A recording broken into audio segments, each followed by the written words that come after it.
Wow, it's really amazing to see so many people coming into the Six Screens Telenetwork tonight. We want to thank you all for wanting to spend some time with us here this night. My name's Rick Farron. I'm coming to you from the apostate capital of the world, right up here in Boston, Massachusetts. And I'm just going to mute some people here. We got some people that are not unmuted. We got a lot of people coming in tonight. So let me just go back and I'm just going to mute some people. Now, how it works here, folks, we have people call in from all over, and you can really help me out a lot if you would don't speak up. Uh, speak up. To speak up, you have to unmute your phone. You hit *6. And then what you do is when you're done talking, hit *6 again. And please don't have YouTube on or television in the background because it picks up on that. The callers really want to hear you. They really want to hear a nice, clear transmission. It makes it so much better. So please help me with that because it does take a lot of time to kind of go through. I'm trying to do the news. I'm looking to see who's. I'll get the YouTube one in the background. So help me with that. If you could just remember, write it down. To speak up, unmute yourself, hit *6. When you're done, hit *6 again. Or use the microphone on your telephone. But mute yourself because other than that, we hear dishes clanking and dogs barking and all kinds of issues going on. So help me with that because as we grow in this program here, we're getting more and more people coming in every week and they want a nice, clear reception. So you could really help me and save me a lot of work at the Six Screens if you really would do that for me. Because I'm the only one here. Right? Susan helps me on the radio network and she monitors that. But I'm the only one in this room here working with 6 computers sometimes. And trying to get all of this done at once is kind of difficult. So please help me with that. But anyways, we're glad you're with us tonight. Well, we know what the big elephant in the room was this week. Wow. It just, a lot of people, I'll tell you, I got emails, people calling me up. They were in tears, really. They couldn't handle it. What took place this week was a grave injustice, in my estimation. We're going to get into it. We're going to talk about it in just a little while. That is what we'll be spending some time with tonight. I also want to spend a little time with a lot of layoffs right now at Bethel. Not only in Warwick, but pretty much all over the world. Now we're getting word in from Brazil that the Watchtower branch over there, from what I can understand, I can't confirm it yet, but we do understand the Brazil branch of Jehovah's Witnesses are evidently going broke. But I can't confirm that. That's just been coming across here from some information people have been sharing with me. I haven't had a chance to get in and listen to it. But anyways, let me give you an idea here what is going on in Bethel right now. And I want to thank the people that gave me this information today. Thank you very much for all the people that send me news here. This is like a news clearinghouse. So I want to thank all those people that are keeping me right up to date on what's going on behind the curtains of the Watchtower. So let's just give you an idea here. I got information last day or so concerning downsizing in Warwick and pretty much all across the world, but we'll focus right now just on Warwick. That I do know and that I can confirm. But what we have here, I got some information from a person that was telling me that he has cousins that spent 20 years in Warwick. And they've been asked now to move to Washington State. Now, apparently, the husband is going to be working remotely. Now, that's a word that we're hearing a lot of in the Watchtower. Remotely. A lot of the full-time Bethelites have been let go, and they're now working remotely. They can work from their home. So the society had a job for the brother here that was there for 20 years, but his wife, who also spent 20 years at Warwick, well, she's out of work. She's out of work. And these two people, by the way, I can't really share where they were. I was asked not to do that in Bethel, what jobs they had. But let me put it this way to you. They had high-ranking jobs. They were up the food chain in the society. And I'm surprised. I'm really surprised that they're letting people of that caliber go and work remotely. The Watchtower can get work done remotely, just like a lot of big corporations right now doing. They're getting work done to people in their homes, even when you call some of your credit card companies or even the phone company. Sometimes you talk to a person and they'll say, well, you hear a baby crying in the background. And the person will say, gee, I'm working from my home. So a lot of people are doing that. So the Watchtower loves this remote workers. I mean, let's think about it. One less person to house, one less person to feed, one less person to be concerned with, healthcare, what have you. So I can see what's going on at the Watchtower.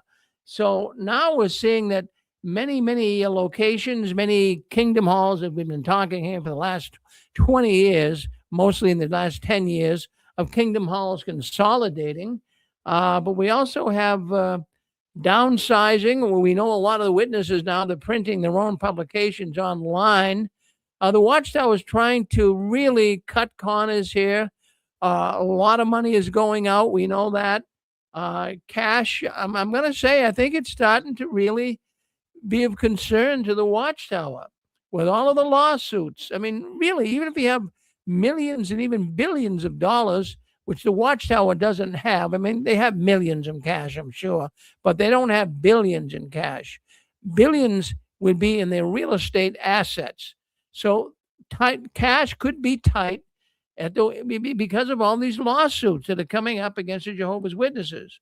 Now, Watchtower, as we know, the one thing they will take, and they will bring them into Bethel in a heartbeat, into Warwick at the world headquarters, is lawyers. They're constantly looking for Jehovah's Witness lawyers to come and be with them at the world headquarters. And they can help them with all these lawsuits. But think about it. How many Jehovah's Witness men and women are lawyers? That would have required a good amount of schooling.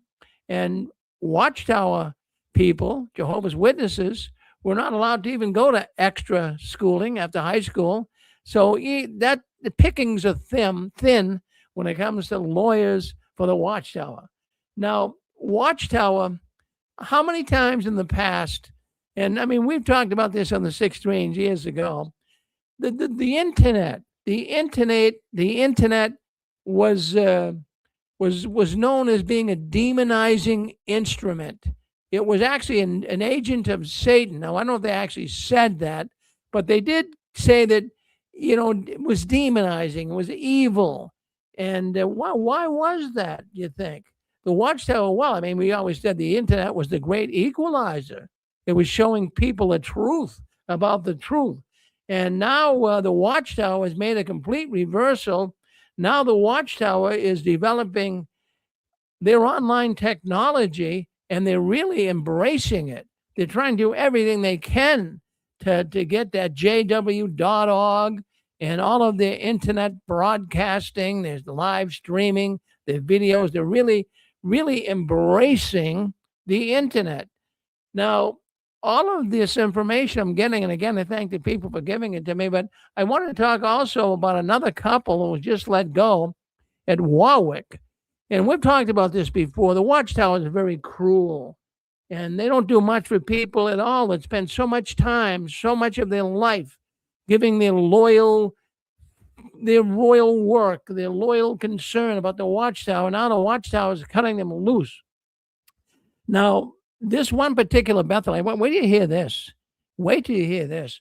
One Bethelite who actually was recruited 20 years ago and went to Bethel. Now, this Bethelite, I was told not to give too much information about this man, but he had a professional license with the Watchtower. Now, I don't know what that license was, but that license was much needed by the Watchtower. And he was on the staff, high up on the staff, for the construction projects around the world for the Watchtower organization. Now, he was just informed, just in the last couple of weeks here, he was just informed that his services are no longer required. Oh, my goodness. 20 years working for the Watchtower. They call you in.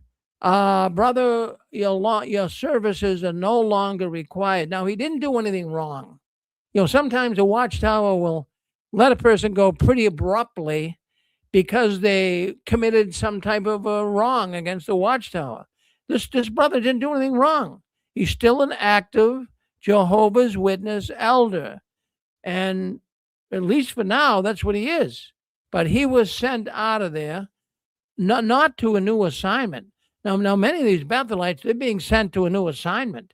That this poor brother, they cut him loose, no new assignment.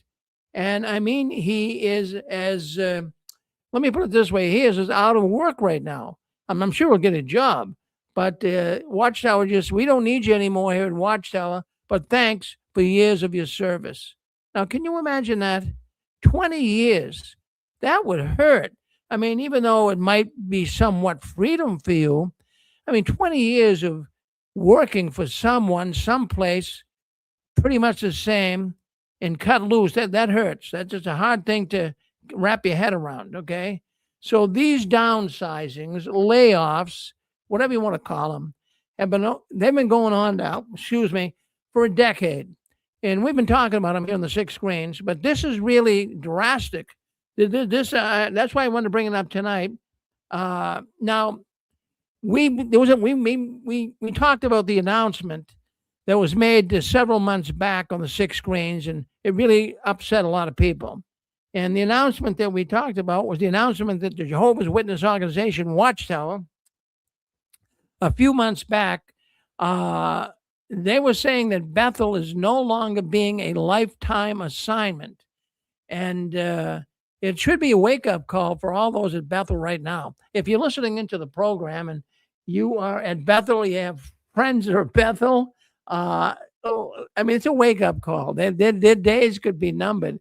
And all of you folks that are there, or you have relatives that are at Bethel, try to prepare them. Try to make them mentally prepared with a plan. You have to have a plan. You could be let go anytime, like this man I was just talking about. Now, in my opinion, it's just my opinion, but I think you'll agree with me. And I'm thinking about the pioneers in the congregations.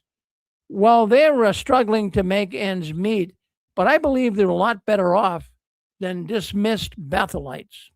And I'll tell you why. At least these pioneers are established and functioning in the real world. Now, many people out there pioneered, right? And you were able to still have a little part-time job.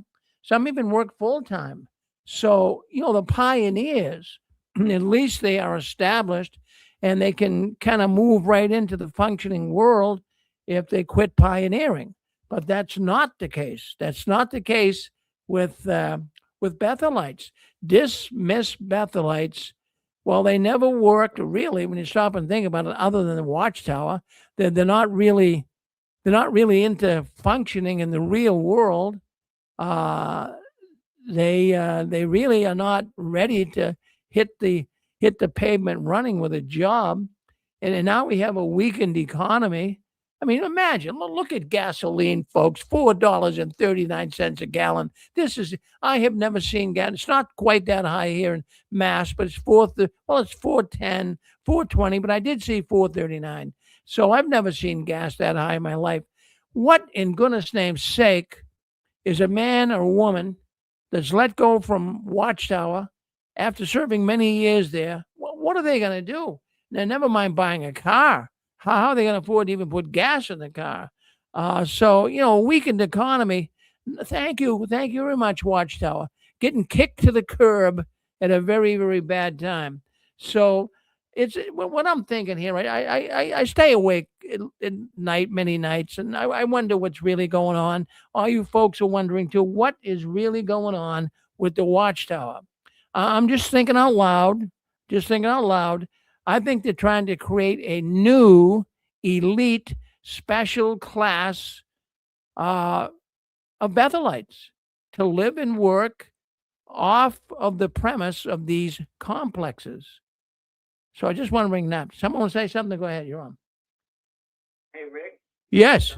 Yes.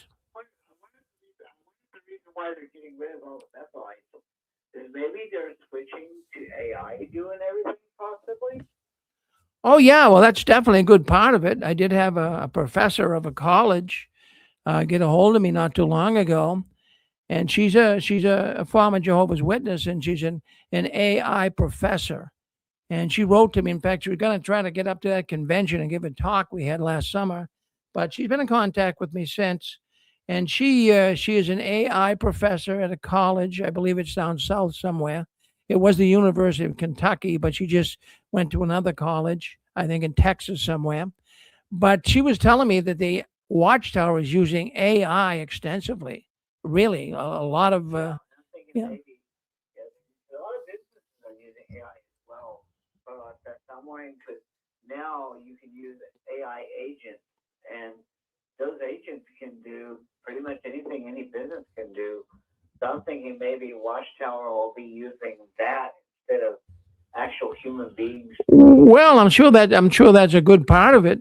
Even writing a lot of their articles, the writing department. I mean, AI can write for you now. I mean, you have to give them some basic information, but AI will write it for you.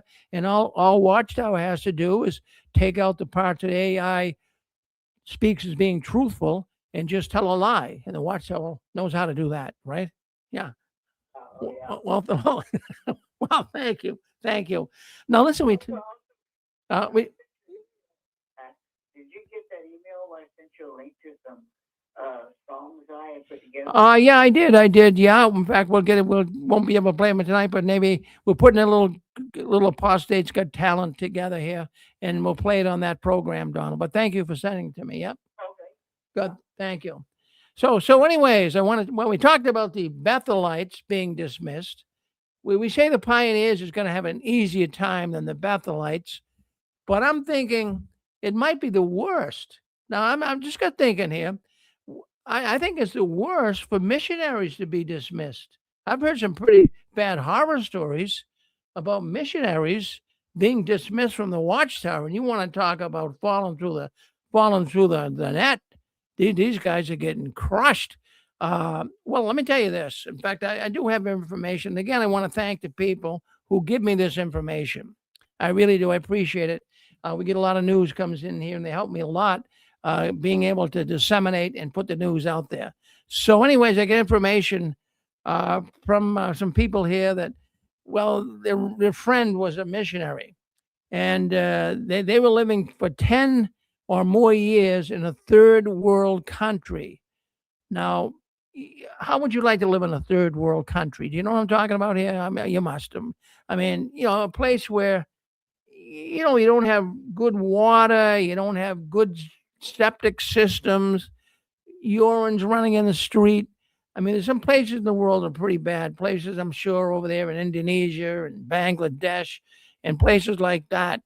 It's very difficult to live there. But this missionary couple for the Watchtower, they were in a third world country, and they they actually alienated themselves from the real world when they went there. I mean, it was a strange world that they found themselves in, but they were willing to put up with it for the Watchtower for more than 10 years. They were loyal witnesses that wanted to serve where the need was great.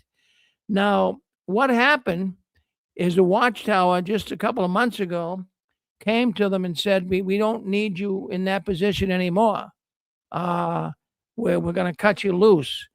Now, this is also hard for these people. Now, you're there and you're getting a stipend amount of money from the Watchtower. And now they say, well, we're going to let you go. We don't need missionaries in this country anymore. So, what they did is they gave these missionaries who served 10 years for the Watchtower, they gave them 3 months special pioneer allowance. And yeah, they get 3 months. Now, I don't know what it would be, but I would expect it would be 3 months. I would expect $1,000 a month is what they would be getting because I got some more news to share with you about Watchtower money to missionaries and what have you. But I would say in this particular case, they were making $1,000 a month. So they gave them 3 months special pioneer allowance and expected them to pay it back. Now, I've heard this before. It wasn't really giving you. I'm just using the figure here, $3,000 a month, but it was a loan, is what it was. It wasn't. Here's a gift for you. Is that enough to get back to the States? Well, I'll get to that in a second. So, anyways, these pioneers, this pioneer couple. I mean, so they got. I'm just saying $3,000. That's what when the information was shared with me is around that amount. So let's go with that. So also they gave him a ticket back to the States. They got him back here, but they had to pay it back. Now this is not the first time. Even in my local congregation, right here in Wilmington, Massachusetts, when I was a witness, there was a young, beautiful young couple who wanted to give their total loyalty to Watchtower. So they wanted to be missionaries in India. So they made it. We had a big going off party for them. Everyone was rooting for them. And off to India they went. And they were there for about 2 years. And then the young woman, I should say, the young woman, she came down with a severe sinus infection, and she just couldn't be a missionary anymore. She kept having to go into the emergency room in India. Probably wasn't much of an emergency room at the time, but she had to go in there, and she was just so sick she couldn't pioneer. So the Watchtower says, okay, we're going to send you back to the States. We'll pay for you to get back there. And they needed $7,000 for a sinus operation. $7,000. So the Watchtower says, well, we'll loan you the money. So they loaned them the money for the operation. I believe also for the airfare back, but they expect to get that back. Now, have you heard stories like that? I mean, that was right from the horse's mouth. They came back and they told us what happened.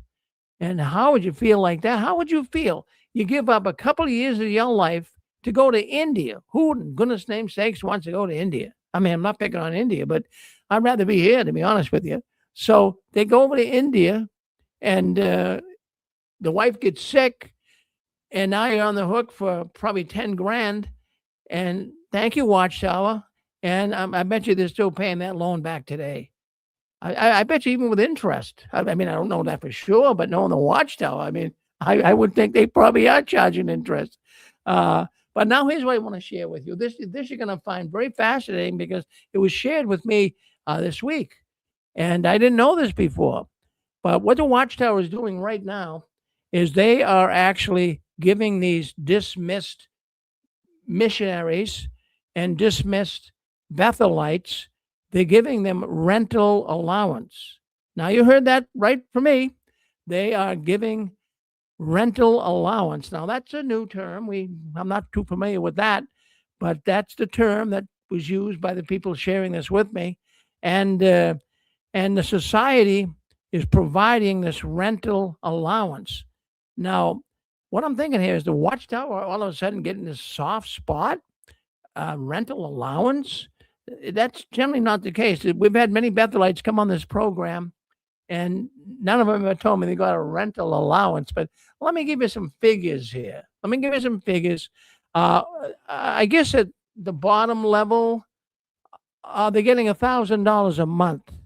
That's what the society, from what I gather here, from the information that's been shared with me, it could be a little more, a little less, but the average, run-of-the-mill Bethelite, been there for, I don't know if there's a qualification for years or not, but they're going to get $1,000 a month. Now, that's not going to go too far today. You'd be lucky to get a room up here in Massachusetts, and I think most places in the country right now, I think you'd be lucky to get a room with a shared bathroom for $1,000 a month. And then they with that couple, by the way, that we're talking about, and we're spending a lot of years. All these people have spent years, so there might be a criteria for this rental allowance. Now, I've heard that rental allowance goes anywhere from $1,000 a month up to $1,600 a month. So they're hoping, basically, what they're hoping here for. Now, I don't know how long that goes on. It could only be. It could just be for a short while. In fact, I heard here, now I can't, don't take it to the bank and cash it, but I heard the Watchtower is willing to work with them for a good part of a year. Now, whether that's the truth or not, I don't know. It seems a little more generous than what I would think the Watchtower would do for them. But now they're getting that amount of money, $1,000 a month, to upwards of 1,600 a month is what I've heard. Now, what I'm thinking here, and not thinking, but have been told, now out of that money the Watchtower is giving them for their rental allowance, they also have to provide their own food, their own transportation, and of course their own health care. So that's something I wanted to share with you guys as well. So, anyways, do I have any idea about how many people are leaving Warwick right now? Uh, how many people is Bethel Warwick letting go? So the number that I've got to share with you here tonight is in the last 2 or 3 months, there's about 700 that have been dismissed, or at least they're on the chopping block to be dismissed. Now, the organization is constantly telling you how great they are. I mean, they have every bit of information coming off of jw.org that constantly is they're bragging about themselves, constantly boasting about Jehovah's organization and how it's growing. But when you're laying this kind of people off, 700 people, and you got we're just hearing here coming into the news here tonight about Brazil. Now, whether that's true or not, that they're running out of cash. Is this a cash thing? I mean, we talked about maybe AI is taking over, but it's going to be a cash thing too. It's very expensive. Even though these Bethelites don't make much money, they still it still costs. You got to house them. You have to give them food. You got to give them some stipend amount of money. So, Watchtower, as much as they're talking about growth and how wonderful Jehovah's organization is, can you see the writing on the wall here? The Watchtower is one lying, deceitful organization, and you're only going to hear the good side from them. But what us apostates can do, and we're all doing a pretty good job. Really, all the apostates on YouTube, myself, but not just me. I always want to say that the team we have here, this is the 6 Screens team. This team works hard to expose the real truth behind the Watchtower organization. And I'm getting more reports. I'm not even going to go into all the reports I got as I'm speaking here. I get reports coming in, but just there's a lot of people that are disgruntled about the Watchtower. I'll give you one more. That I think you'll find fascinating, because this one has to do with a circuit overseer. Now, a circuit overseer, they had a privileged position. I mean, they walked around sometimes with their nose in the air, right? Oh man, everyone always looked up to the circuit overseer.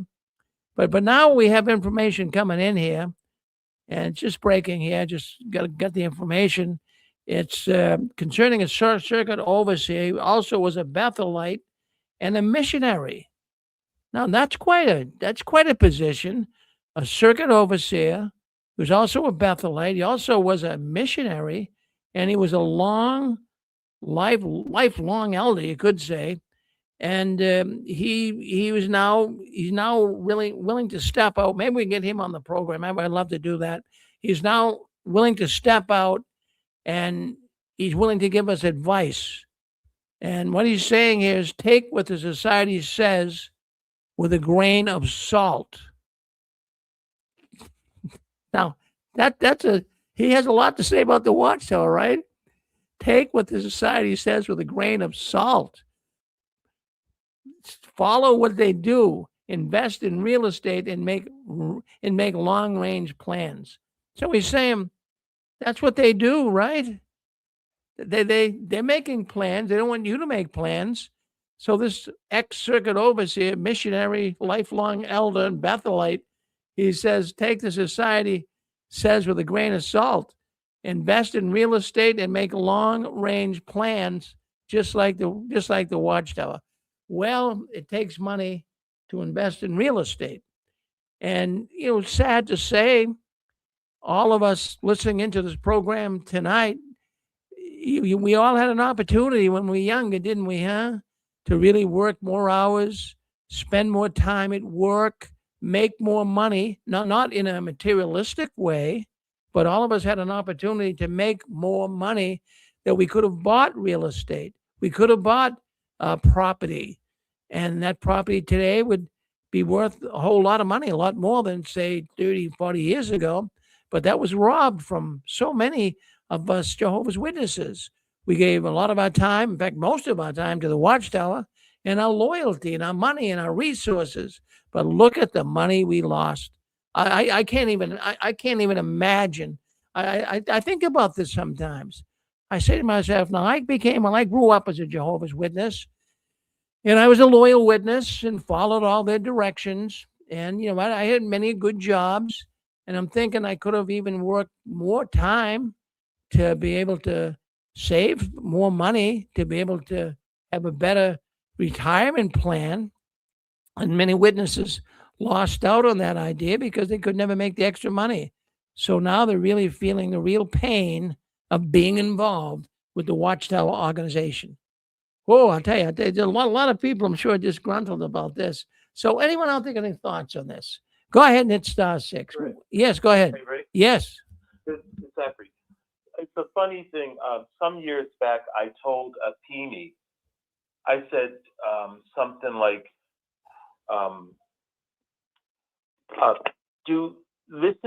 hear what they say, but do what they do, as far as finances is concerned.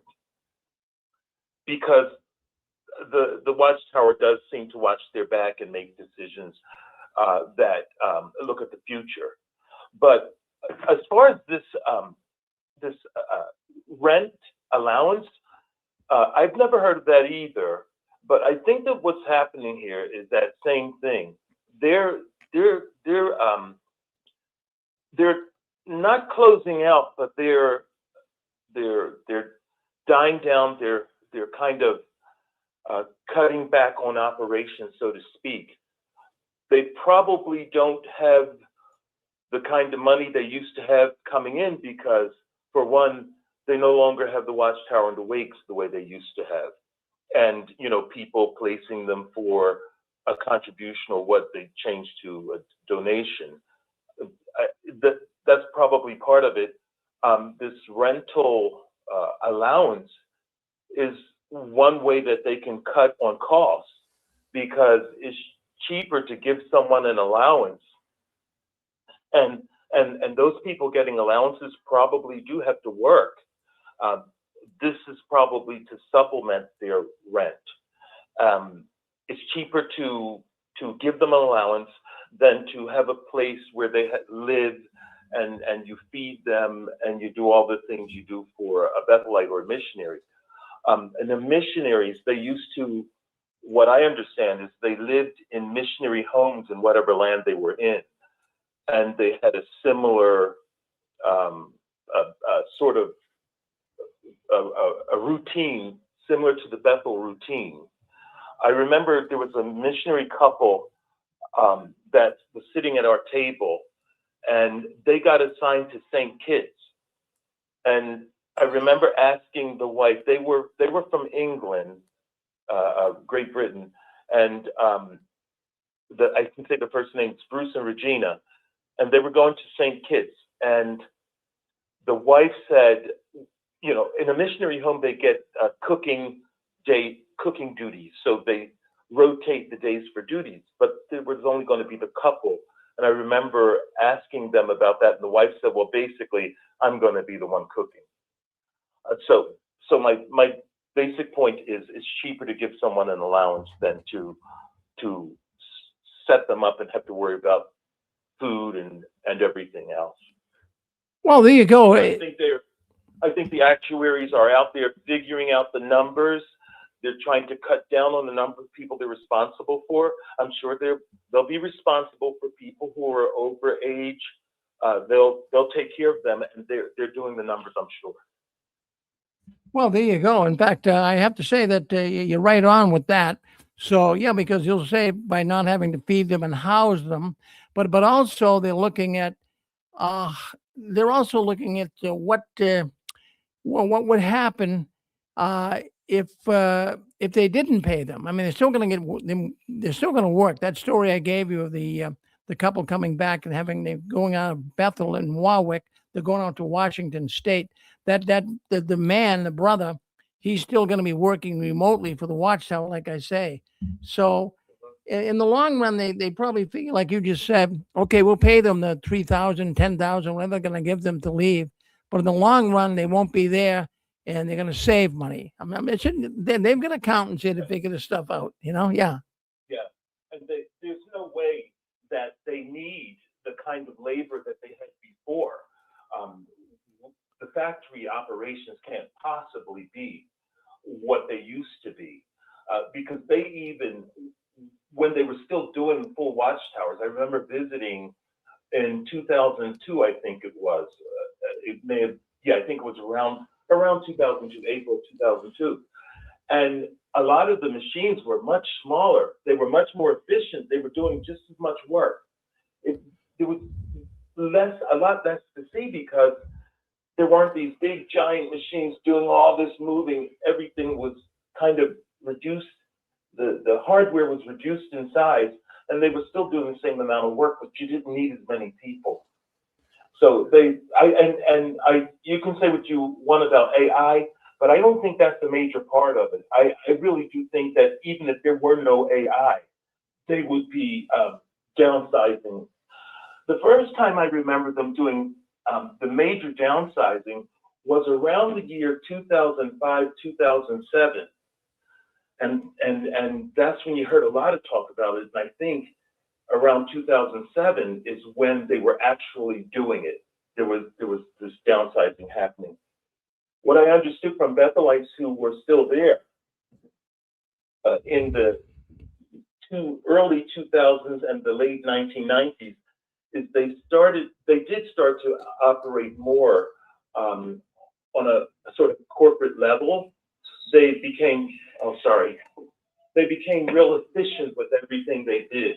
They had people reviewing stuff. So I think that continues, but there's a lot of downsizing going on. Well, there you go. Well, I'm with you, Zach, and I'm glad you could chime in and bring us up to speed on your thoughts. Being a former Bethelite yourself, it's a different way of doing business there now than when you were there. Thank you, Zach. Well, you're on JW World News. Hello, this is Grace. Hi, Grace. I wanted to mention about this big complex they are building in Warwick. And I'm thinking about letting go of all these Bethelites, just a new 700 the last couple of months. And did they know this before they planned Warwick? Or are they going to downsize Warwick now? Because they won't need as many big complexes if lots of people are not going to live there anymore. So that's just a thought from me. Thank you.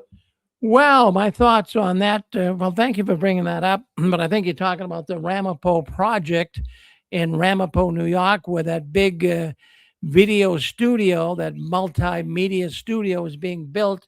It's be a largest complex the Watchtower has up in that area, and of course they're going to do video film. But a lot of housing is going to also take place. You have a lot of people in the Watchtower right now that are mucky mucks. They've been there for many years and they know people in the right places. And these guys are getting old and they can see the handwriting on the wall. So they're disguising this video center, media center, I'm sure, making it sound bigger than it is. But if you think about it, I believe there's 600 rooms in this new complex at Ramapo. And these rooms are dormitories. They're bedrooms. They're little apartments. And so, it's only obvious to believe that these are going to be for the mucky mucks. And, this is a way to really be able to bring your own people in and, have a gay old time together and retire in a nice upstate New York apartment with beautiful scenery. And you got some studio there for making videos. But I think that's really what their game plan is. And they're not going to need these are going to be older Bethelites. They have to do something with them. Look, if you had a company, Grace, if you had a company and for many, many years, and you really had some people working with you that you really favored and liked, you really liked them. They they were your good buddy.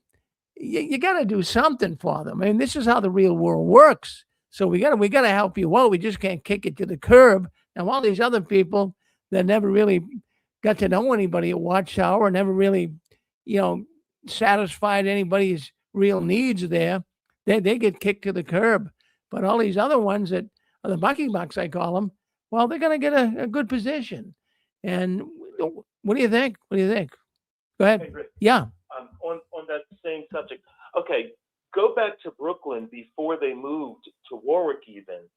And when they were in Brooklyn, they had properties that were kind of scattered. You had the factory complex, which they had buildings 1 through 6. So that was, you know, a large complex. And then you had the office complex, which is the 25 Columbia Heights and 30 Columbia Heights and 58 Columbia Heights, all those. And that was in a slightly different area.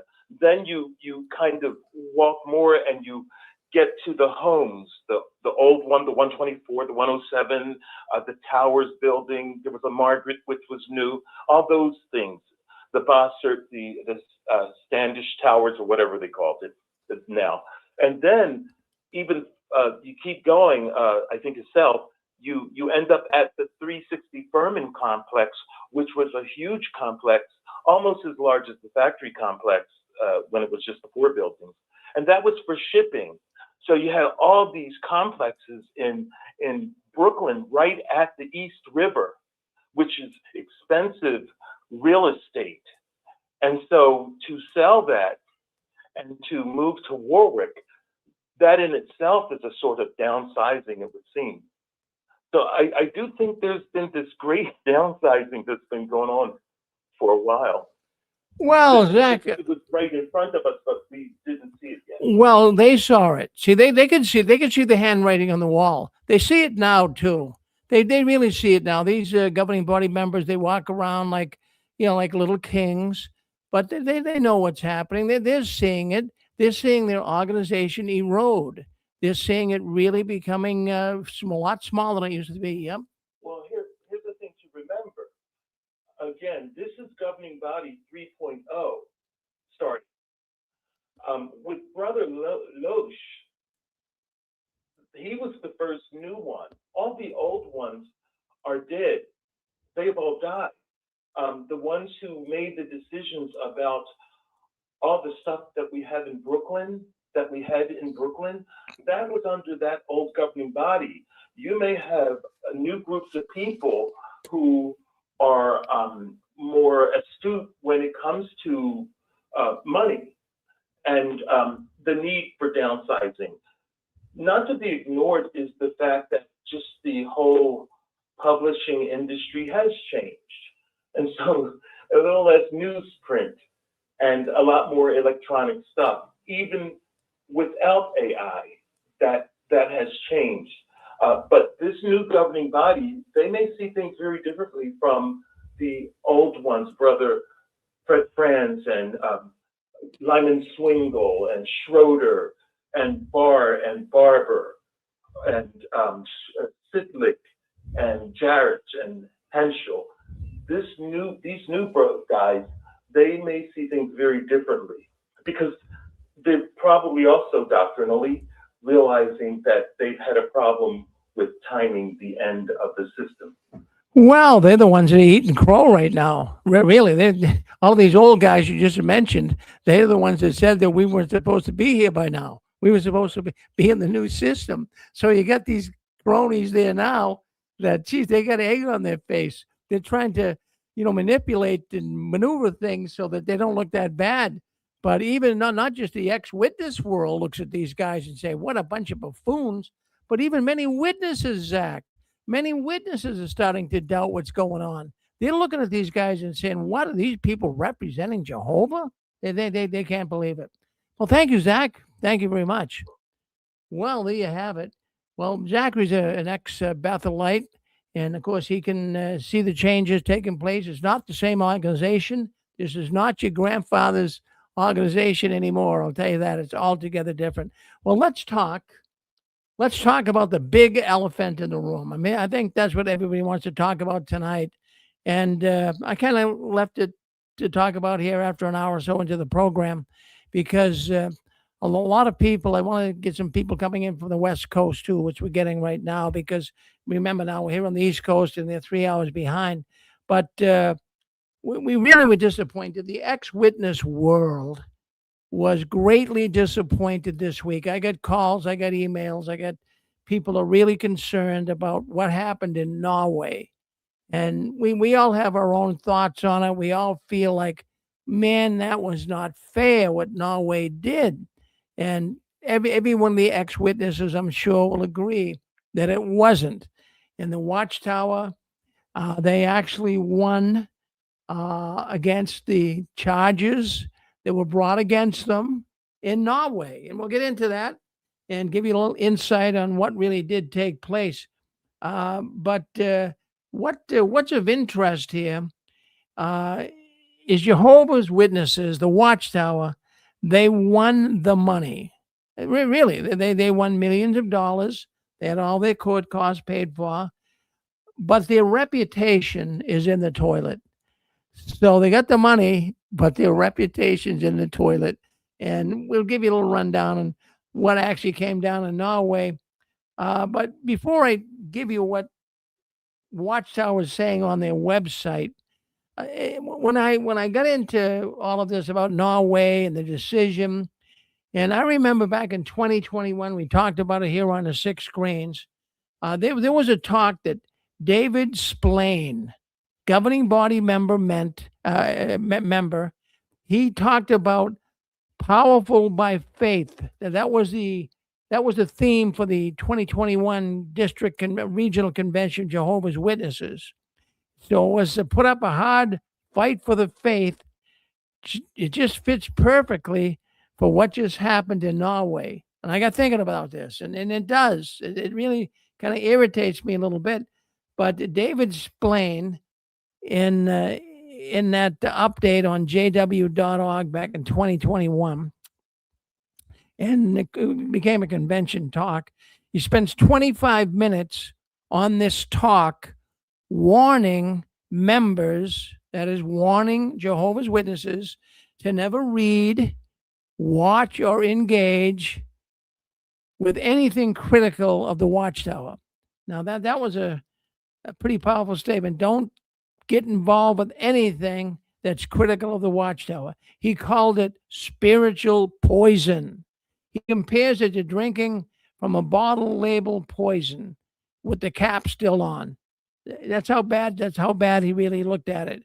So that's, I remember that talk, and I remember how much he was against the apostates, but not only against the apostates. David Splain began a rant about the news media and not to believe everything that you hear from the news media. And he really, really went on and on and on about that. And he talked about how it's not telling the truth. Don't believe everything you hear. Don't listen to it because they're going to be very critical of Jehovah's Witnesses and they have nothing to really offer at times. So that's basically what his talk was about. Stay away from apostates and stay away from the news media. And even as far as the court systems, he brought up in his talk, telling the members not to trust court verdicts. Now that was right in that talk. We talked about it. We played a little video here in the Six Screens back in 2021. So not to trust juries, verdicts from the judges, not to trust the media reports. In these are his exact words.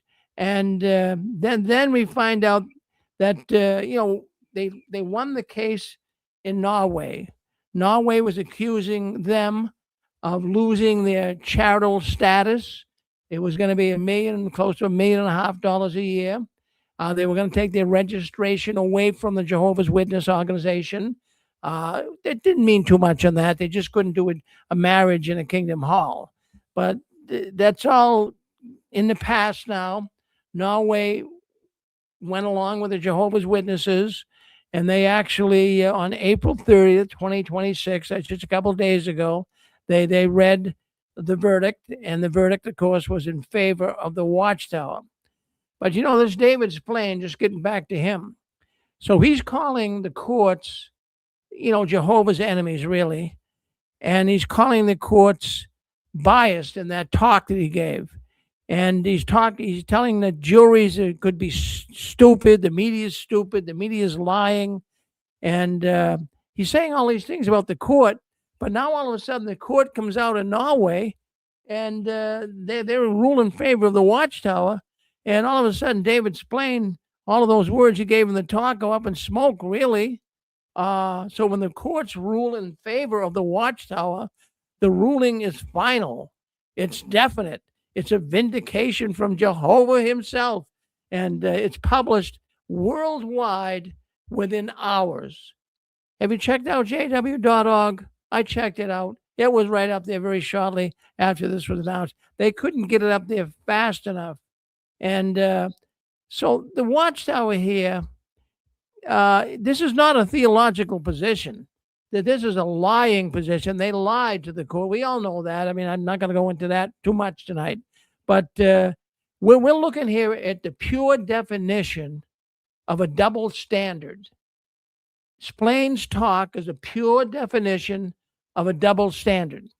On one hand, he's calling the courts, the juries, the whole media, the apostates, everybody, all of these people. But stay with the court here. He called them basically enemies of God. But now all of a sudden, because they win in court, he can't have enough good feelings for them. But the thing that I want us all to remember here, and I think it's very, very important, is that the Supreme Court ruling was not unanimous. So there's 5 members of the Supreme Court in Norway. Now, 2 of the 5 judges explicitly dissented. They were stating that the shunning practices in the Watchtower constitutes undue pressure on its members and is rule-based requirement intended to be a tangible consequence for those who leave. So 2 of those judges were sharp enough to see the Watchtower does do these things. But the other 3, I mean, you get 3 voting for the Watchtower, 2 not. Well, 3 win. So the Watchtower won the case. So the organization's worldwide announcement didn't mention anything about really the shunning, why they were really being totally questioned by the Watchtower. They kind of soft pedaled it. I'll read you the comments from jw.org here in a second. But they really didn't mention anything about the shunning rules. And you know what really gets me, and I think it gets all of you guys too, and it really upsets me a lot when I think about it.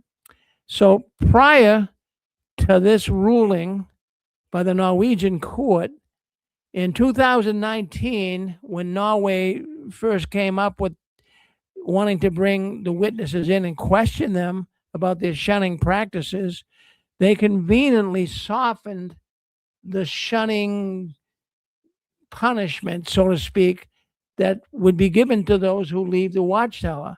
Now, they deliberately got in there and changed things around. We talked about it here, right? They didn't use the word disfellowship. They used the word removed. There was a movie that was a video Watchtower made about a young girl that was shunned and how she was ostracized by her family. That was on jw.org. They took that off. So they prepared themselves. They wanted to make themselves look like, oh boy, we're not hurting people. We're just we have a right religiously, biblically, to let people who aren't involved in the way we think, to let them go. But I suppose any organization has a right to let anybody go. I mean, even if an employer has a bad employee, he can let them go, right? But you still talk to them. So the Norwegian court, they really didn't get the whole story here. So the Watchtower won. And I'll tell you what, I hope, well, there's nothing, there's no more appeals here. That's it. I mean, that's it. Norway's not going to change their mind. But what I really really find really difficulty here, difficult in, is the Watchtower's double standard. Uh, the courts are unreliable when they rule against the Jehovah's Witnesses. But and in fact, the courts are now an instrument that can further Jehovah's kingdom. So you see how, I mean, they can move both ways with this, and but it all is something that we can all see through it. But I wish the witnesses could see all of this. See, I'm never going to give the witnesses a pass. That is not the particular individual witness. I'm not going to give a pass to the governing body. I will never, ever, ever give a pass to the governing body, or make a single excuse for any members of the governing body or their helpers or the COs or even the elders. They know exactly what they are doing. And I don't have a soft spot from the top of my head to the bottom of my feet for these people in the Watchtower. These people are deceitful, they're scandalous, and they think they think this is great, they won, but really is it? Really is it? Well, would you want to be? Would you want to have to go through life telling lies like that? I mean, right to the court's face, and really, gloating that now you won the game. You didn't win the game. You didn't. And a lot of people online have been putting up that they lost in the court of public opinion. Now, I like that phrase. I can't totally go along with it, but I feel like all of us ex-Jehovah's Witnesses, I feel like we already have won a victory. I really do. I think this victory has been taking place in the last few years, and I'll tell you why. The reason why I feel we've already won a victory is the fact that many Jehovah's Witnesses, the Jehovah's Witness organization, I should say, the Watchtower, was forced by apostates, by you, by me, by all these people you see on YouTube, by all the people who write in the Facebook groups, by all the people that write in Reddit against the witnesses, against the Watchtower. The Watchtower has been forced by the apostates to change very rapidly. Their teachings today, let me just grab some water here. Hold on 1 second. It's trying to dry after a while. Today, the teachings of the Watchtower are different in many ways. I don't have to tell you that. Their teachings are different from just a few years ago. And I'm thinking that maybe it's because of us. Maybe it's because of all of us. And I believe that's the reason. The apostates are right on the trail. And we are now making a real impact in the amount of people who want to be Jehovah's Witnesses.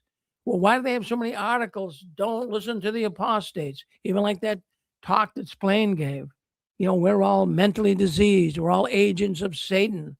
But we're getting through. We're really getting through. And I want to commend all of those on YouTube. They're doing a great job. I want to commend those on Facebook and Reddit and all these different places where you can find out so much about the Jehovah's Witness organization. So don't feel in despair. I believe we won the victory. I believe we won the victory. Now I know what they're doing. I know exactly what they're doing. The Jehovah's Witness organization, they are gloating. Oh yeah, they're having fun with it. I mean, they got it right up there in jw.org on how they have won the court in Norway. And it's really something that they're so proud of. And friends, but they're in denial. The Jehovah's Witness organization is in denial. Maybe not the top brass, but a lot of the Jehovah's Witnesses, rank and file, they know what's going on. They know what's going on, and they really deconstructing. Many Jehovah's Witnesses have been deconstructing. They're losing their religion. They can't take it anymore. And really, a lot of Jehovah's Witnesses, they're not going to tell you this. Even your peamy friends who you think are so peamy and so loyal, they're not going to tell you all of this because they're dissecting it right now. They're letting it kind of simmer. They're thinking what's going on with this organization. And they got to really stop and think. And this shunning, it's an evil thing, isn't it? I mean, what is the most valuable thing to you? Isn't it your family and your friends and the people you love? And for an organization to come down the pike and tear that apart, take you away from people that you loved, and not only is it a strain on the person who's being shunned, but I also think it's a real strain and could create some psychological problems for people who are shunning us, our children, our relatives and friends. Think of them. Now, they're agents of the Watchtower, so I don't think they're doing this because they don't love us. They're doing it because the Watchtower doesn't want them to associate with us and learn the real truth about the truth. So think of the hardship it is on these ones who are shunning us. They've got to be having roller coaster emotions. How can you really do that? Could you shun your mother? Could you shun your children? I mean, normally, no, you do it because you're under some control of the Watchtower. So, it's a real shame that the Watchtower won. I'm not saying the ex witness is lost. I'm not saying that at all. Because I'm saying that if we keep it up and we keep cranking away at it, we never give in, up or out, I believe that will really make a difference in getting people to leave the Watchtower. While you're on with us, I'm looking for Gilbert and Nadine. Did you get the link? You going to come on the program tonight? Did you get the link? I'm just wondering, is Gilbert with us tonight and Nadine? I wanted to get into the personality contest, not contest, but personality, a personality test that Nadine brought up a couple weeks back, and I wanted to go through that tonight. Where is Nadine and Gilbert? I sent you the link. I don't know where you are. All right. Well, anyways, we'll get into that in a few minutes. But in the meantime, what do you guys think about Norway? I'd like to get your feelings on it. Go ahead, hit *6. Let me know what you think. I have something, I think. Yeah, go ahead, Tom. What do you think? I think that you were spot on. I think that it's very difficult for our loved ones to shun us. I think that they have to question it on a regular basis, but they are forced to, to hide their feelings and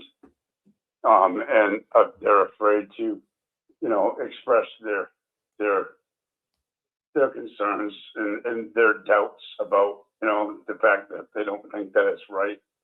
And they're just doing it because they have to. And I really think that they still love their family. And I think that it's hard for them. But the fact is they have to do it, and so they do. And well, thank you, Tom. You're right. No, I think about that.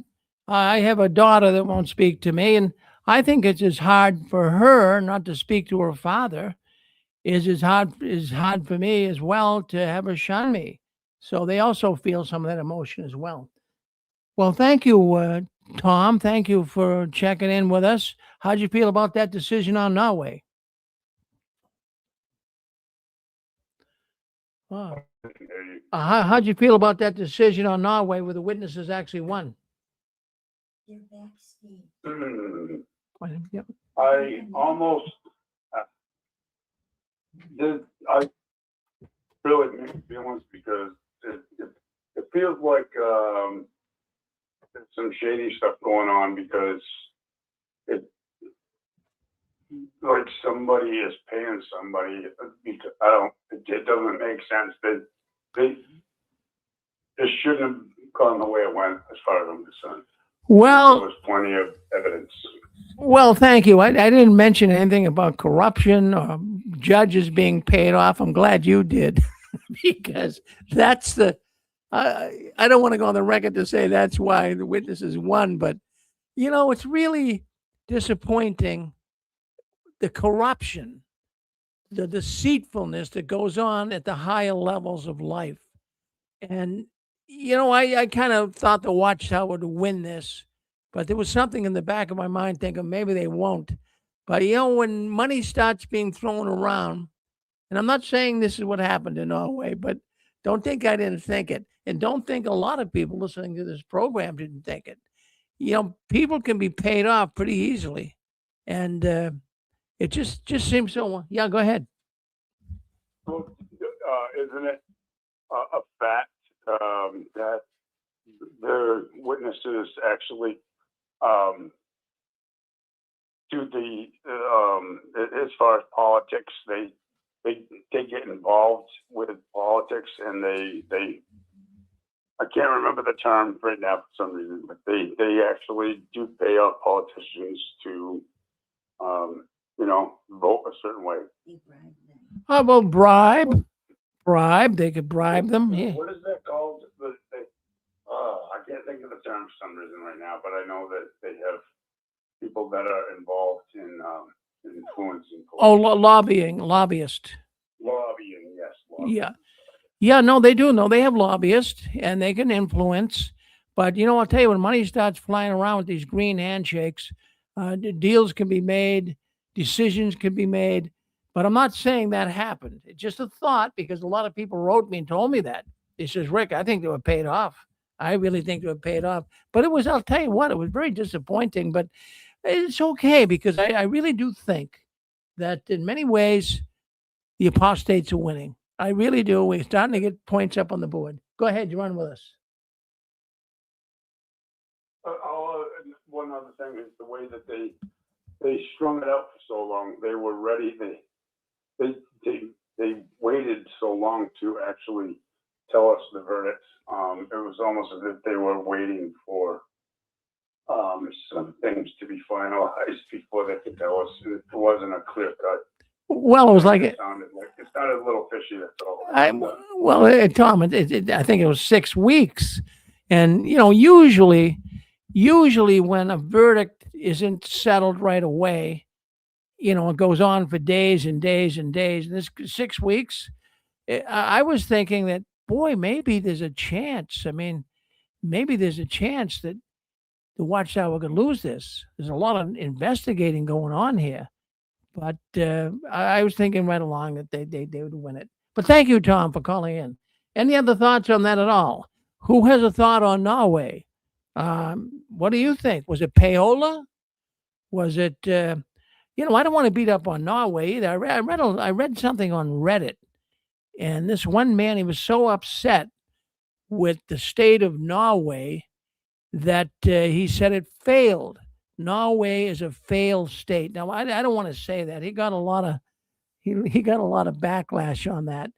But when I stop and think about it, you have an organization that shuns. Does Norway, do they understand what shunning is? It's a terrible, evil practice. You have an organization that covers up child sexual abuse. Do they realize what that is? That's a serious thing. People's lives are affected for the rest of their life. You have an organization that continually has people die from not taking a blood transfusion. I mean, what else do you want, Norway? What else do you want? I mean, you got people here that are pretty bad. And then all of a sudden to rule in their favor, it's kind of like disappointing. I mean, if I couldn't be a judge, first of all. I could not be a judge, because there's no way that I could actually have a conscience and allow an organization like this to go on like it is, knowing they're harming people. That would really bother me. I wouldn't be a judge. Yeah, Rick? Yes. Rick? Yes. Yeah.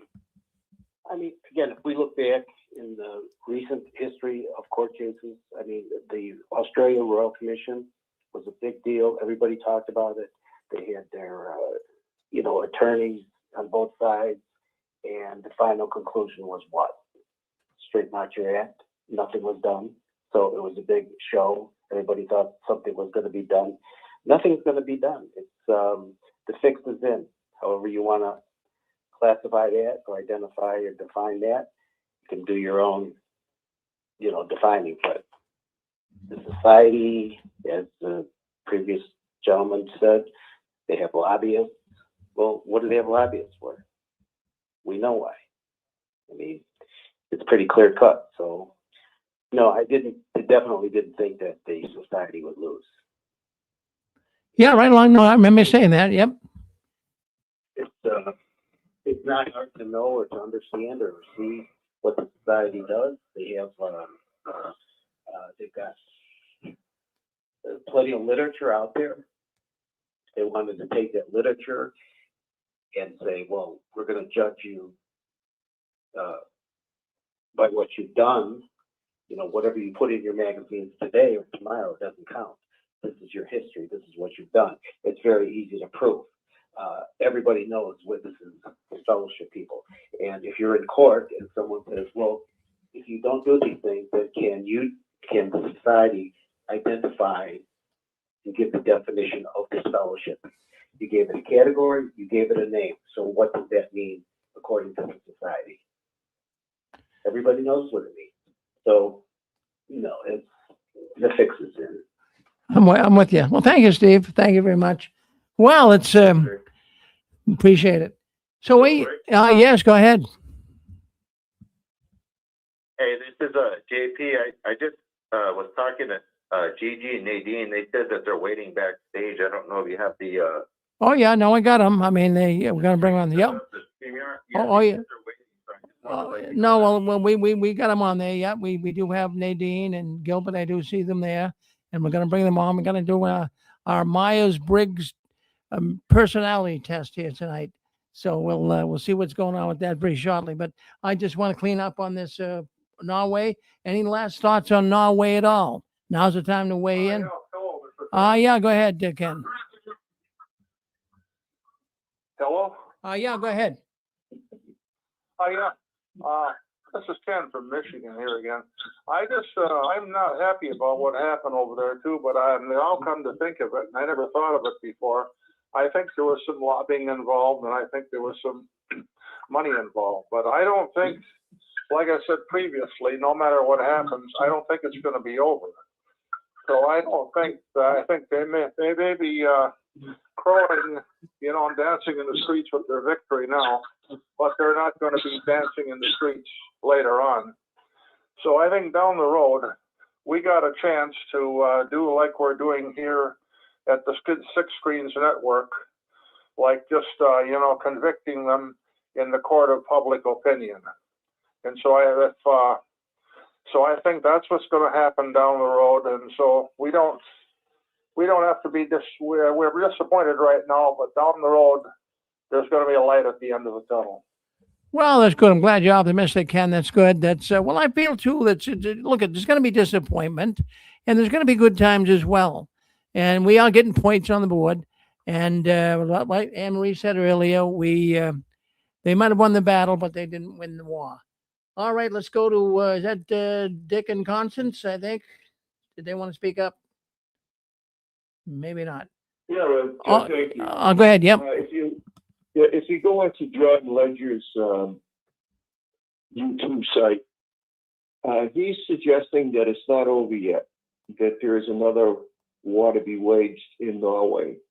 That's his thinking. And my thinking was when I heard that the apostates lost and the JW governing body won, I was really heartbroken. It really hurt. And then I started thinking, like, you know, they bought people off. You look in this country, there's so much corruption in politics, you know. If the Democrats are in, things go one way and Republicans get hammered. And if the Republicans are in, the Democrats get hammered. And there's so much lying, deceit, fraud, all these different scams. I wouldn't be surprised if somebody, one of the judges, or two or three judges in Norway get bought off. I mean, you know, CSA is pretty damn serious. And the fact is they just fellowship people and the families can't talk to them ever again. Although we just fellowship to make believe they won't be in paradise earth or whatever scam they have going. That's what they believe. And as I mentioned on Anne Marie's program, I didn't realize what the fellowship was till after I was baptized myself. And people that grow up in this cult, they just grow up and it's how you grow up. You just accept these things to be true, that discipleshiping is the proper thing to do. And it's not. It's cruel. It's wrong to isolate anybody. That's why they want to punish somebody in prison, put them in isolation. It's just cruel. And I think the reason why, I can't prove it, but my gut tells me that some of the judges in Norway get bought off. Thank you, Rick. Well, Dick, I like what you said. I really, really do. Because really, when you stop and think about it, those judges, all of them, knew this wasn't something they had to, they're hearing for the first time. It was months, it was years of even ex-witnesses coming forward and telling them what went on in their families and how they were shunned and how they've been hurt and suicides and all of these problems the witnesses caused. So they heard all of this. It wasn't like they were unaware of it. They heard all of this from people who said it, people who experienced it, and still somehow, some way came down in favor of the witnesses. Very, very tough to get. Thank you, Dick. All right. It's very, very disappointing. Did the judges have any printed comments? Yeah, they did. They did. Let me see if I can find it. Actually, two of them, they didn't like the decision the other three judges made. Let's see if I can find it quickly here. They did not like the other decisions the judges made. They were aware that what the witnesses were doing when it comes to shunning, it hurts people. It causes a lot of damage in a family. And but the other judges evidently didn't see it. I can't find the ruling here right now, but that's what they said. They didn't agree with the other judges. They had to rule in favor of the watch being a bad organization, but they couldn't get the other judges to believe it. Yeah. All right. Well, let's see. Yeah. Hi, it's Maverick here. Yes, Maverick. Yeah, I just got curious as you're looking at the all the judges thing, and I went on jw.org just now. I'm looking at it right in front of me. Excuse me, and I'm just reading. It said this is the Watchtower's version of events, and it said during the appeal process, a panel of 3 judges thoroughly examined our religious practices and Bible-based teachings in direct contradiction of the state's claims that the Court of Appeal determined that limiting contact with an unrepentant wrongdoer who has been removed from the congregation is not a violation of his rights. Now, I just thought when you mentioned 5 judges, why didn't they say there was 5 and 2 of them actually was having a problem with it? They only selected a panel of 3 judges thoroughly examined. That's very, very manipulation of a transparency, as we know they would do. And so I thought it might be an interesting thing that anyone listening to this now, if there's witnesses out there, right, Rick, who will look at this and be curious enough to actually go and check out what the actual court case was all about, the Watchtower's got a problem again, because they now will see all sides of the argument, because technically I'm seeing it like this. They're going to be in a situation where Jehovah's Witnesses, or the organization has given witnesses an actual license to go and check this out. You've published that on your main public-facing website, and you said to the people, "Oh wow, look great, unanimously overturned," and yet there's 2 judges that were in opposition.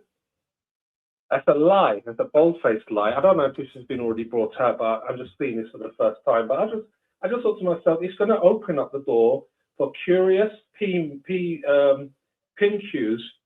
and those who want the truth. And as Stephen Lepp said in one time in the past, he said, "Stick to those who tell you the truth and avoid the liars," or something like that. I remember in one talk he said that. So yes, go and find out for yourselves, people, and exactly what the court was talking about. And you can get affidavits and all sorts of things now and download them and actually check out what's going on. But that's so disingenuous, isn't it? Well, no, I like how you said. You mentioned the 3. I like how you said that. Yeah, because it was 5. It was 5 judges. But you're right. I'm glad you picked up on that. that they only said 3, but there was 2 others. But the Watchtower isn't going to tell you that they won narrowly. They didn't tell you it was totally unanimous. It wasn't. So thank you for that, Maverick. Hey, I'm going to bring Gilbert. I'm going to bring Gilbert and Nadine on right now. We are live. That's funny. Well, no, you're right. Well, you know something. I'm beginning to. I'm beginning to think too, Pixie. Who is really giving us the truth today? I discussed this a lot with Susan and even a lot of people who work with me. Who's giving us the truth? Not many people. We got Nadine and we got Gilbert on with us right now.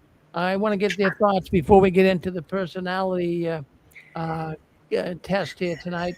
Well, let's ask Gilbert and Nadine what they think of the decision here with Norway this week. What do you think, Nadine?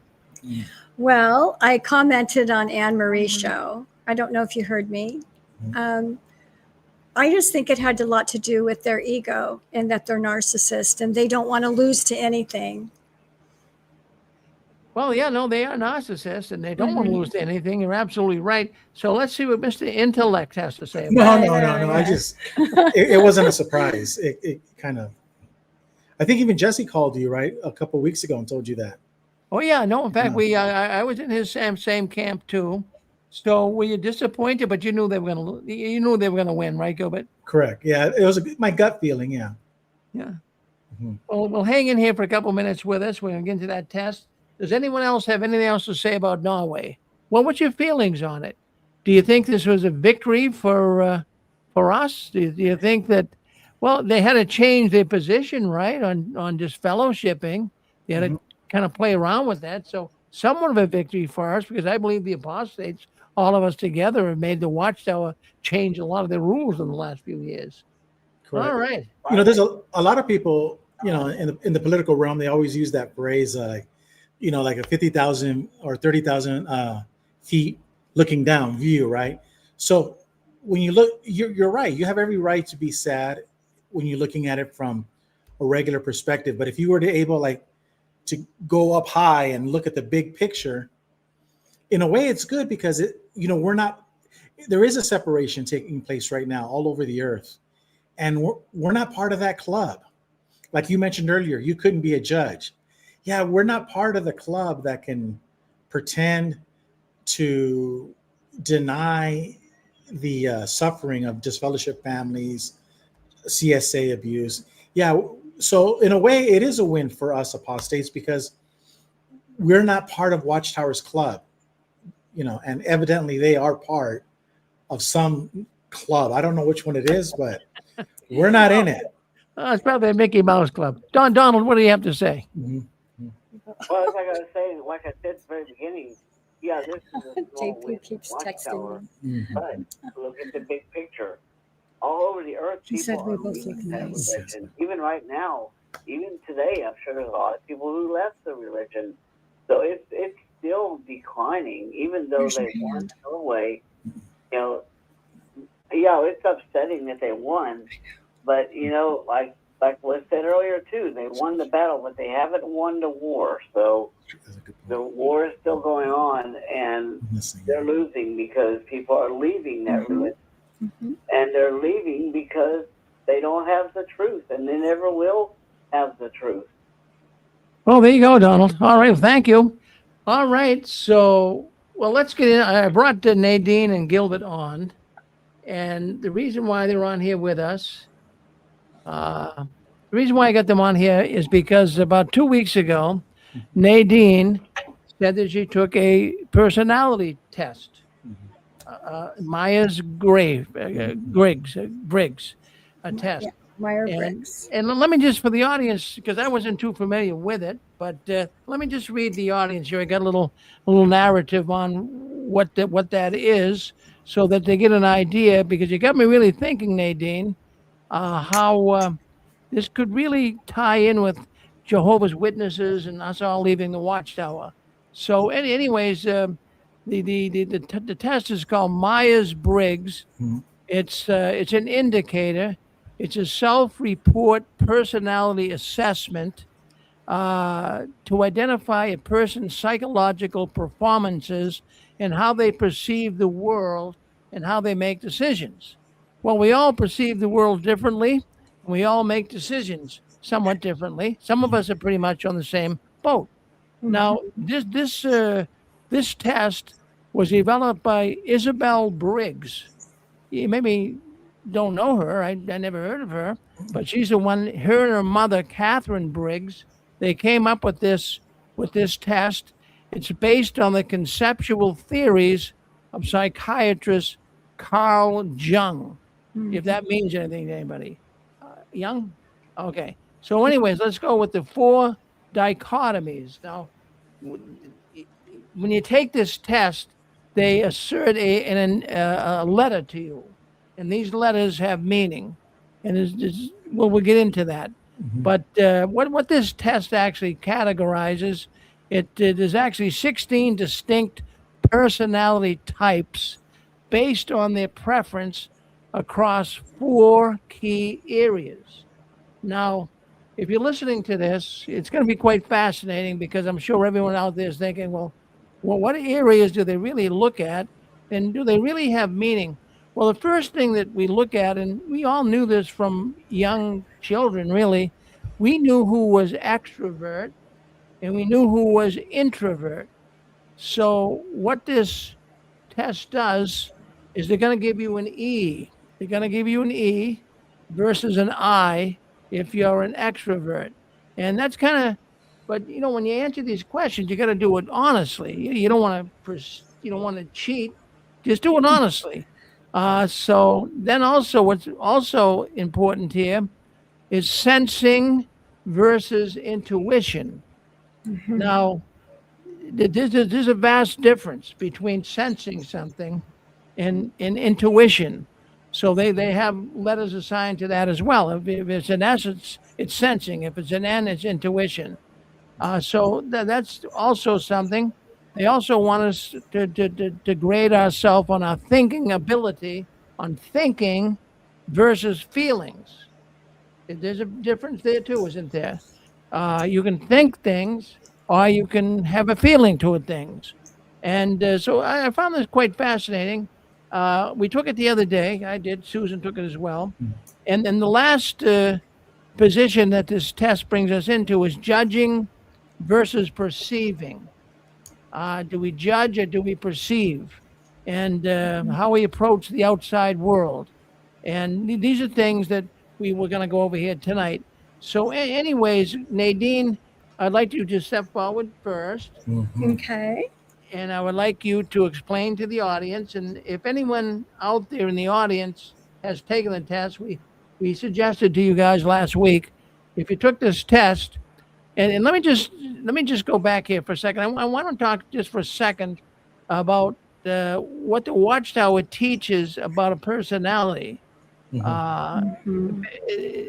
other words, what they teach is that when you become one of Jehovah's Witnesses, your personality is going to change. It's going to become more biblically based. You're going to be more honest. You're going to be more godly. You're going to get away from the evils of the world. And for many, that's what happened when they became Watchtower persons, Watchtower Jehovah's Witnesses. So they did change their personalities. But what got me thinking, Nadine, is when you brought this up, is the fact that, okay, my personality, I think, stayed pretty much. I was born in, so I think it was pretty much. But there are people, I've seen people come into the Jehovah's Witness world that were pretty crude people, big time gangsters even. And they kind of, at least on the surface, looks like they straightened their life out. So their personality did change. But then I'm also thinking about, did our personality change when we left the Watchtower? So these are things I wanted to kind of focus in on tonight. So Nadine, you get the floor. Okay. Tell the world what type of a personality is Nadine. I'm an ENFJ.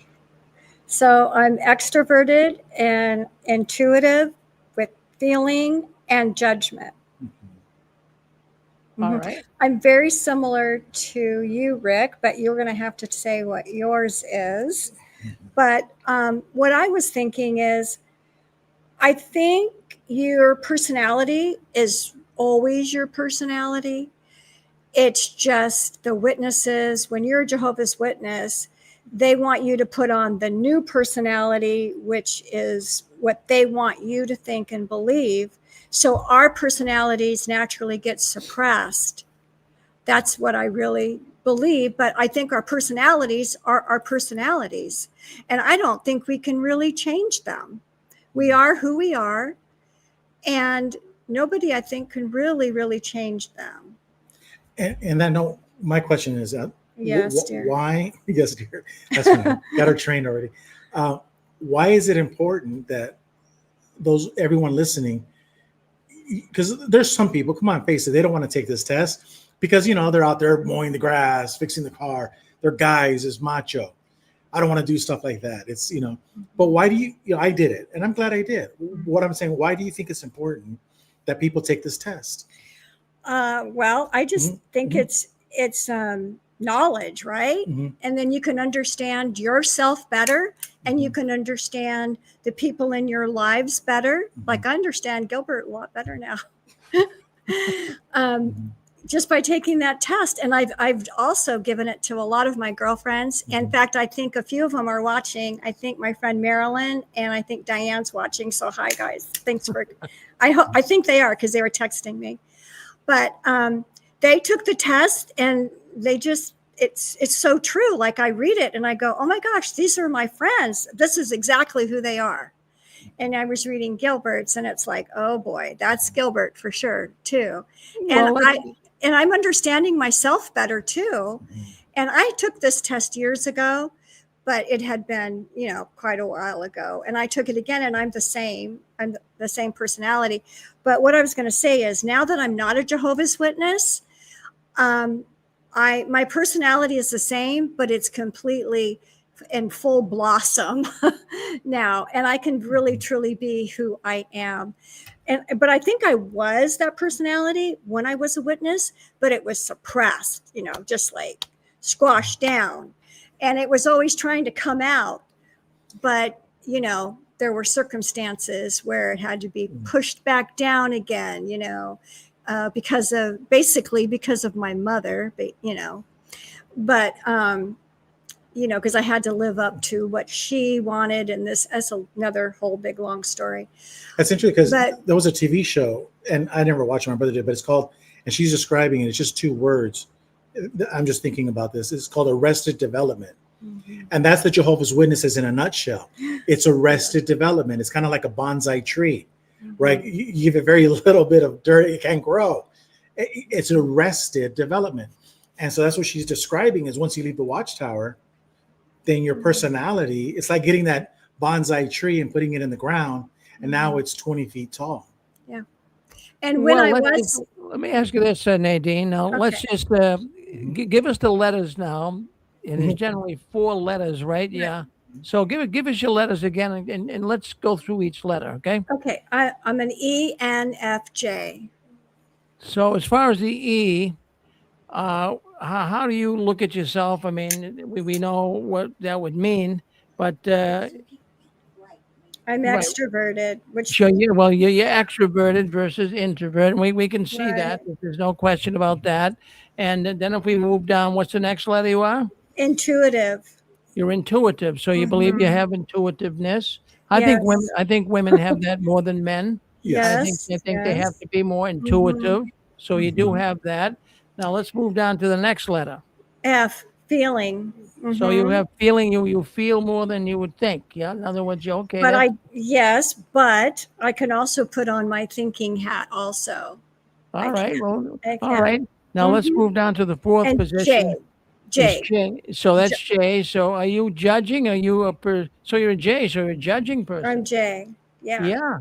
So now what were some of the people that, when you take this test, they give you some personalities that we all are familiar with that had the same sequence of letters. So who was in your group? Well, I think it was Martin Luther King Jr. and Oprah Winfrey and Barack Obama. But I think with Barack Obama, he was good with people, right? Like he could stand in front of a crowd and talk.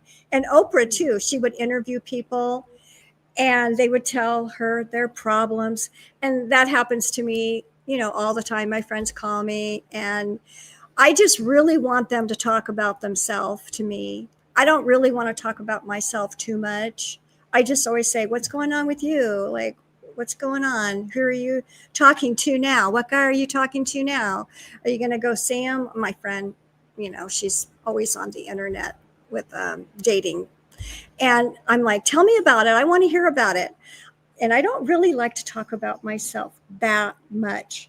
Well, no, I see Other that. No. people. I'd rather hear about other people Well, I see that. Did you do? because it keeps my mind off of what's going on with me and bothering me. I just rather hear about other people.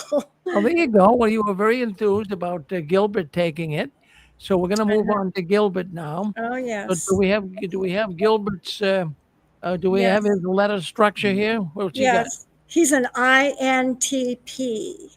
So he's an I. He rather than well, wait a minute here. He's not an extrovert. He's an introvert. No, he could be like half and half because he comes alive a lot when he's on, YouTube.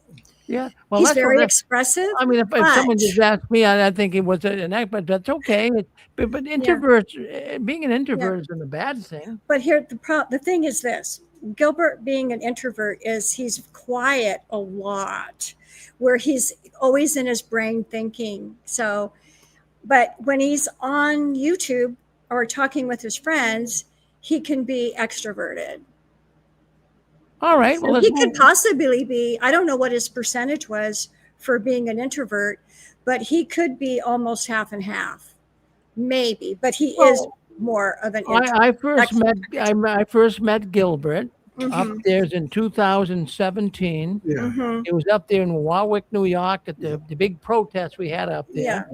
And I remember meeting Gilbert for the first time. I've heard of him, and I never really got to meet him.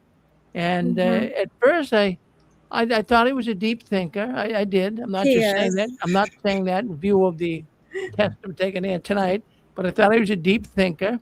I said, boy, this guy really thinks deep. And he was getting into a pretty complex subject there with another man at the table. And I'm saying, wow, this guy really, he's getting some pretty deep stuff. So would that be, well, what letter would be used for that? Would that be sensing or would that be intuition? No, he's intuitive. He's intuitive. He's an IN. So he's intuitive.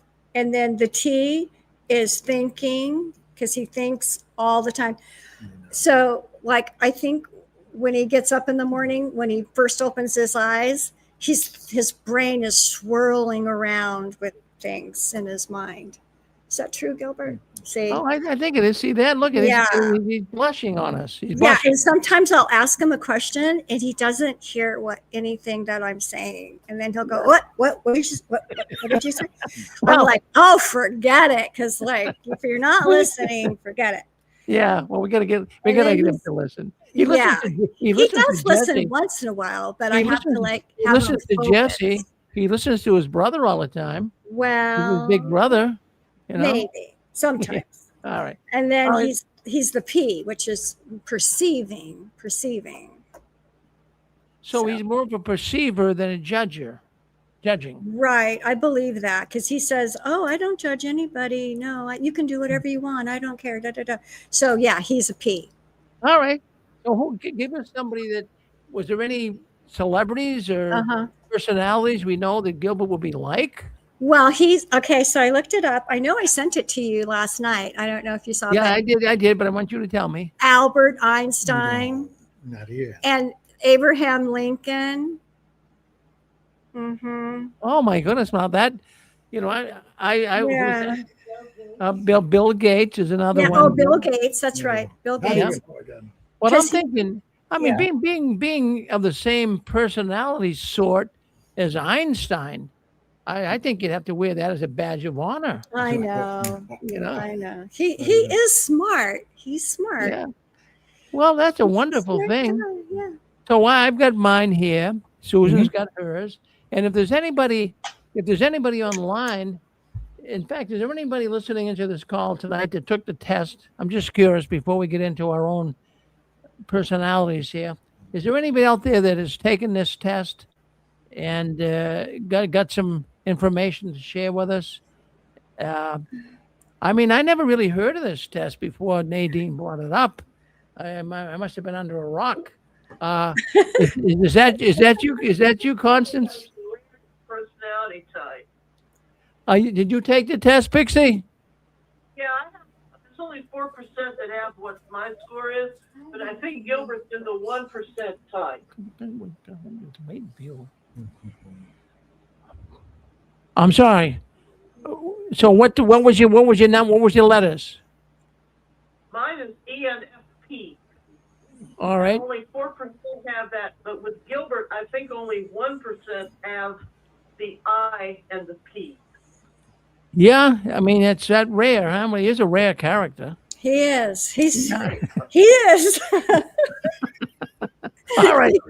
Go ahead. His job should be? Did it say what his job should be? I took it twice and got the same score years apart, and it said I should be a journalist or a priest, and I've been both of those things. So what did Gilbert say he should be?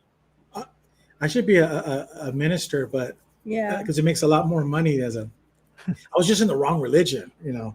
Well, I've read Gilbert's personality extensively, and he has all these great ideas. He's the brains behind it, and then he would have to put it forth to somebody else to have, to get it going. But he has the brains for it, but he just has to. But no brawn. Yeah, my brother Jesse has You have a to lot of push brawn, it. yeah. You have to. Yeah, I wish hold on, Pixie. Hold He'll on. have the idea. Hey, Pixie, hold on. We got a lot of people here. Go ahead, sir. What did you say? You're on with us. This is Jesse. I just want to say this test was a scam. I took it. I passed it. I aced that test. I just want to say it's a scam. Well, what? You say it's a scam, Jesse, but I mean, are you jealous because your brother got a higher score or something, or what? Yeah. Hey, Rick, tell us about your. Tell us. Well, I wanted to save Susan and I for last year. Oh, okay. Because I mean, I was shocked. I was shocked who they like it, me too. In fact, I've been having a hard time sleeping. In fact, the last couple. Oh no. Hey, Rick, I just want to mention my brother Jesse. Like he doesn't like stuff like that, the macho thing. But like this test, you'll never see it at the Kingdom Hall, like in the service meeting, for one reason and one reason only, because Jehovah's Witnesses don't like people, and you have to actually like people to do this test. Now, let me give you an example. Remember in the reasoning book, it would say, approach the householder and then ask him this question. And when he finishes with his response, come back and hit him in the head with this. See, as Jehovah's Witnesses, you're never taught to really care about what Rick thinks. Like, I just want to know what you think and just let it go. We were always taught from the platform and through the field service to not care what other people think. And so that's one of the neat things about this program is that it kind of makes you care. This is why Jehovah's Witnesses don't take this test at the service meeting.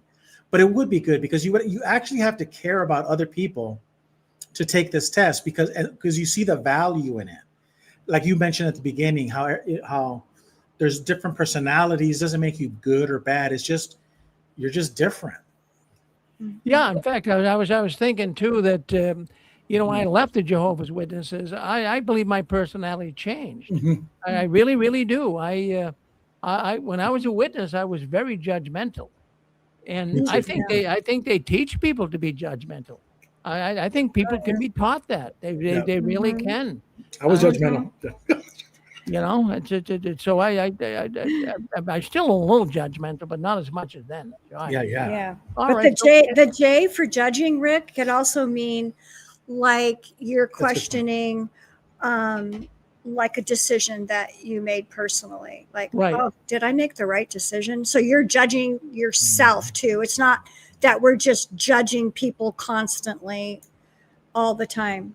But I can tell you that when I walk into a room full of people, I can scan the room really quickly, and I get really strong vibes Yeah, I don't. from like, okay, that person looks like I could, have a conversation with that person. That person doesn't look like I will. So I can scan the room pretty quickly. And Oh, no, that's a good thing to do. In fact, Susan, Yeah. I got a few questions here that she asked. We won't Okay. go through them all because I got like 100 of them.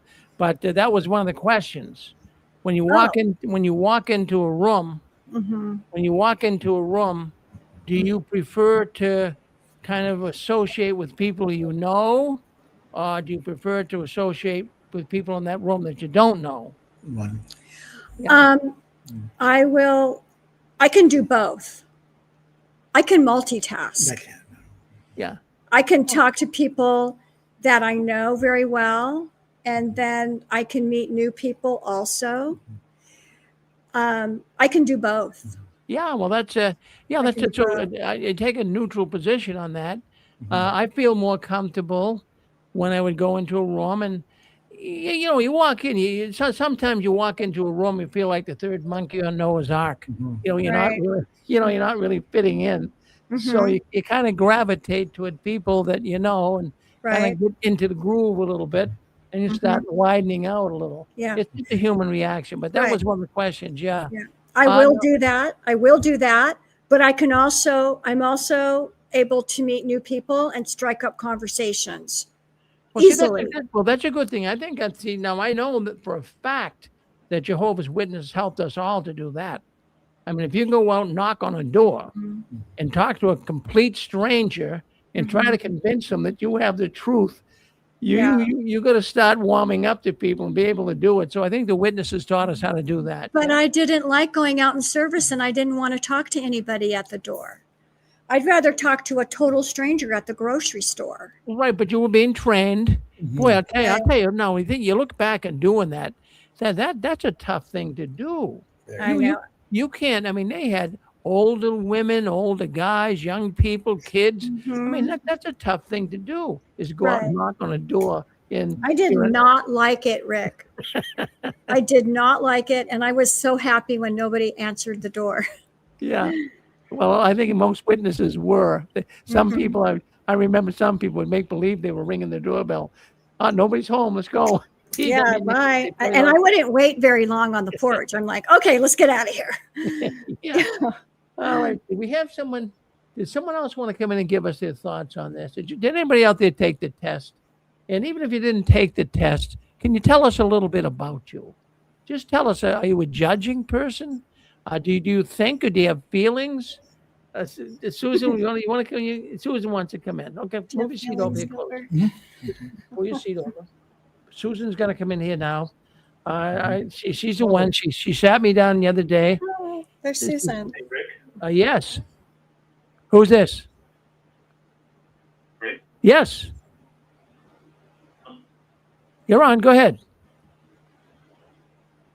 Who is this? All right. All right. Did you want to speak up, sir? I can hear you. Okay. All right, Susan. Susan, can you guys hear me all right? All right. Maybe Nadine could help me understand these because I don't know. All right. Well, so Susan took the test. Susan, you want to speak up nice and loud here? I am an INTJ. INTJ. And Rick is an ES. Well, let's go with that later. Okay, let's just do one at a time here. All right. All right. So anyways, let's go. All I know is that I'm less than 1% of people in the United States. All right. Well, let's first of all focus on the ITNJ. Is that what you are? INTP. TP. No, INTJ. INTJ. All right. So this shows us that you're an introvert. Is that what's showing here? Susan's an introvert. Are you, Susan? Somewhat. I like to be in the background. I don't like to, be in the forefront. I like to help and I like to do a lot, but I don't. You'd rather be an introvert. That's all right. No, nothing wrong with being an introvert. All right. So so let's go with an I, and now you were an N. So you're well, I will say you're intuitive. And as I said earlier, most women are intuitive. There's no question about it. I think it's kind of built into their system. When it comes to men, in fact, women always have, when they're younger and certain men coming up to them and trying to get them to be their girlfriend. Right off the bat, sometimes you guys can pick up on the fact that I don't like this guy, or I do like this guy. The case with you and Gilbert, Nadine, right off the bat. Right. See, but other people would say, I'm not, I don't like that. So Susan, you're an introvert. You had good intuition. You thought I'd make a good husband, which I have. Yep, yeah. that, that's good. So now let's move down to the next point, to Susan. You're a T, so you're a thinker rather than a feel. I do agree with that. Yeah, me too. So Susan, really, I've said to Susan before I even got involved with this test, she's very analytical. And I know, Gilbert, you're on that same category. You're very analytical. You got to put the pieces of the puzzle together. You're just not gonna get it on a feeling. You got to think through it and get it right. In fact, Susan's 3 letters are the same as yours, Gilbert. So how about now judging and perceiving, Susan? Where do you stand with? You're a J, so you're a judging person. I'll go with that. No, it's nothing wrong with being a judging person. Now, what I wanted to see here, though, is who are you liking to, Susan? What? Well, she wasn't happy. She's not too happy with the people that she's. Bill Gates, I think. Go ahead. Who? Bill Gates. Bill Gates. Nikolai Tesla. Not Nikolai Tesla. Elon Musk. Okay, Elon Musk. Stephen Hawking. Stephen Hawking. And Mark Zuckerberg. Well, I mean, I think that's a pretty impressive repertoire of pretty smart people. I'm impressed we have 2 of those people on the panel right now, because that's the rarest personality type there is. Yeah. So in other words, but in fact, when she said Elon Musk, I says, well, geez, he's the richest man in the world. He's no dumbbell. He must know what he's doing. How innovative he was, how he invented stuff from scratch that nobody could even comprehend. Well, that's right. In fact, people always attribute Edison as the inventor of electricity, but more people will say there was actually Tesla. Yeah. It was. Yeah. What was your score? Well, I'm kind of saving. I'm kind of embarrassed, really. Right, go ahead. How many combinations are there? There's 16. There's 16 different personality types. Go ahead, Zachary, I believe. Yep. Yeah, I just had one little thing to say. Since I only had one psychology course years ago, and generally it is said that people who were elders never had psychology. But there was one word I remember. Nadine said that Gilbert is both introverted and extroverted. And there was I said possibly. I said possibly. Okay. Allegedly. No. Okay, so you had your observation too. So the word that's used for a person who has some introverted is that way, and also extroverted is an ambivert. Right. Well, see, this is the thing, and this is the thing. I can be by myself for like a month. If I was in solitary confinement, a walk in the park, I'm okay. So why are you extroverted? Well, I hate to say it, but I know there's a job to be done. So like if I'm on YouTube, I got to get the job done, do the job. But then afterwards, I mean, I'll do it. If I have my choice, I could be alone in the desert, in the wilderness, like John the Baptist, I'm okay. And I got that after I left the Jehovah's Witnesses. I really found inner peace getting the hell away from the Kingdom Hall, not listening to anybody speak. It just, and I used to work the graveyard, and I found contentment in being alone. And very few people are content being alone. Are you content being alone now? No. I'm just saying that. So an extrovert is because I got to get the job done. Like I'm not going to sit in a corner and do a YouTube thing And it's a job. YouTube is a job. Rick Farron is doing a show. It requires work. So in that aspect, I may be an extrovert. But when it's all said and done, yeah, I find peace and talking.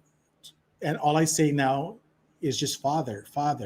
And I just talk to God. If I see a tree, if I see a dog, I'm just by myself. And it all happened when I told the elders. I gave them the middle finger and walked out of the hall. And I never looked back. I enjoyed being alone. And no, I'm happy. But that I hope that answers your question. Well, it does. In fact, what we might even do is, Susan, do you have some of the questions there that you asked me? You don't no questions? Oh, it's on the computer. All right. Well, that's okay. Well, I'll get some questions. But how about anybody else out there? Did anybody else take the test? I'm just curious. Yes. Hi, this is Constance. Hi, guys. Hi, Constance. Hi, Gigi. Did you want to say something first? No. No. You're describing those guys, man cave. Okay. Who put that? So I took it, and let's see, my score is ESFJ, and so I'm extroverted, observant, feeling, and there's judgment. I do judge myself a lot. So, Constance, did you say you're an ESFJ? Yeah. ESFJ. Yep. Okay. Yeah. So we're very similar. Yeah, we are. Yeah, except for the N and the S, but we are very, very similar. Yeah. Right. And usually, like if somebody in the relationship is an extrovert, they're usually attracted to an introvert, and the introvert is, usually it's the opposites. That even though Gilbert doesn't want to admit it, but that makes sense. Yeah. Common I sense, asked, Chad or Chat GPT. I asked, okay, so what is the personality that my personality is the most attracted to? And so it come up, and it was the INTP, which is Gilbert. And then I asked Chat GPT. I said, well, who is the INTP attracted to the most? And it's my personality. And it is true. And we have like the push and the pull type thing going on here. So, but Gilbert likes to say he likes to be alone, but that's not what he tells me. Right. But he is an introvert. Well, now, Constance, tell us a little bit about yourself now. So give us those letters again. Okay, so it's E for extrovert, but that's 52%. So, it's very interesting. I've lived the majority of my life alone, so I have absolutely no problems being alone. I enjoy my own company. I really do. But then, there are times when I really enjoy being around people and being extroverted. So my score on extroverted was 52%. So I can totally relate to what Gigi's saying. It depends on how you feel, what's going on. Right. So sometimes I just really like to be alone. I like to just read a book. Me too. Anyway, so that's that. Observant was 68%. And I think in a way, to me, I think being observant, Nadine, you can tell me if you agree with this or not, but I think the way I look at observant is basically, being intuitive to some extent, because I can really tune into people's emotions, people's feelings, or even if they're not able to really express their thoughts on something or how they feel, I can really, really tune into that. Or if people are in a lot of pain, I'm very empathetic. So I don't know, that's how I look at observant. I'm not quite sure if that's how to interpret this, but that score came out to be 68%. And then feeling feeling was 54%. And judging, I'm not really judgmental of other people, but I am very hard on myself. That I do know. I've always been that way. I expect a lot from myself, and I'm 99% on that. And then there was a -A, and they said that was assertive, and that came up as 82%. So that was my score. Well, that's a good score. That's I mean, there's really no who did you say you would be like? Did it say that, Constance? I have no idea. Yeah. I don't know. Was there somebody that it mentioned in the study? Because I have no idea who that would be. I just know I really love people. I have a real soft heart when people are in a lot of pain, and people are hurting.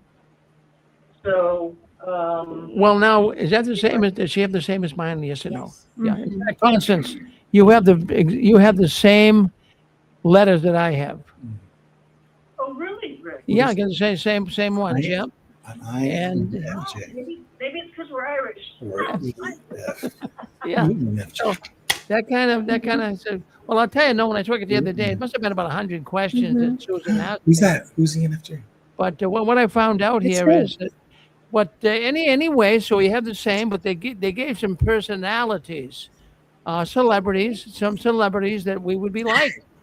Hey, Rick. Speaking of that, Yeah. so I asked Nadine. I go because I wander off, and so I decided to go to ChatGPT, and I says, hey, if Jesus took this test, what would his letters be? And it says E, N, F, J, Which is me. and that's I guess so. See, So you're so lucky. so she has like a Jesus's personality. Yeah. That's right. Don't you forget it. Well, that's well. I'll tell you what. If there's anyone that you'd want to emulate, that would be Nadine. You hit the jackpot here. Yeah. I mean, it's better than who I got represented by, Mr. Rogers. Oh my God. No, that's about right. Yeah, you really, Rick, because you like to include everybody in the community. Mother Teresa. I'm also Mother Teresa. I mean, that's good. She was good, Mother Teresa. And Because Rick, lady, the Princess Diana, Prince William. Prince William, yeah. Larry King, Yeah. Oh, I love Larry King. Whitney Houston. We love wow. her, And Hulk Hogan. and Hulk Hogan. Oh Hulk boy. Hogan. Hey, Rick, Yeah. remember Mr. Rogers Yeah. always said, won't you be my neighbor? And so that's what you do on 6 screens. You have everybody gather around and you like community and they're all your neighbors. Boy, she's making me look good, man. Yeah, well, that's good. Yeah, well, thank you. Gilbert's usually the only one that makes me look good, but Nadine's making me look good tonight too. Yeah. Wow. All we need to get you is a sweater. Yeah. No, it's Well, true. A It's red true. sweater. I should have had one to put on. That would have been funny. Yeah. Yeah. It's very true. And I was also reading about your personality, Rick, and that you like to make people feel very comfortable and you like to make them feel, you're very hospitable. Because I know when I went to Boston, and when I finally got to the hotel room and it was raining and it was really late, you had your driver guy, you gave him some money and you're like, go out and get Nadine something to eat. Remember that? He went to Wendy's. And so you take care of people. You want to make sure they're happy. And so you're just you're like Mr. Rogers. Well, when we picked you up at the airport, it was pouring rain. As a matter of fact, we had 2 inches of rain that night. They canceled flights coming in from Boston. About 20 people couldn't make it to the convention because of that. They got stranded. But you were all nerved up, obviously. This is your first time up in Boston. You flew up here by yourself. And that takes a lot of courage in a blinding thunderstorm and cars and traffic. And even the guy had driving down and pick you up. He was I thought he was going to quit on me. He said, don't ever send me into Boston again in a thunderstorm. So he picked you up, and I'll tell you what. But really, the first time we met you, they said the poor girl, her first time into Boston, she was a little Yeah. afraid. But you certainly warmed everything up there, Nadine, and everyone got to love you. So that was good. That was good. Yeah. Yeah. Thank you, Rick. Well, it was good. So anyone else out? Very, very. And she's very, in fact, I have to tell you, very friendly. Yeah, very friendly. It was very nice. You get to meet people. You're walking around talking to people. So that was very good, Nadine. Very good. We all had a good time. All right. So, anyways, anybody else out?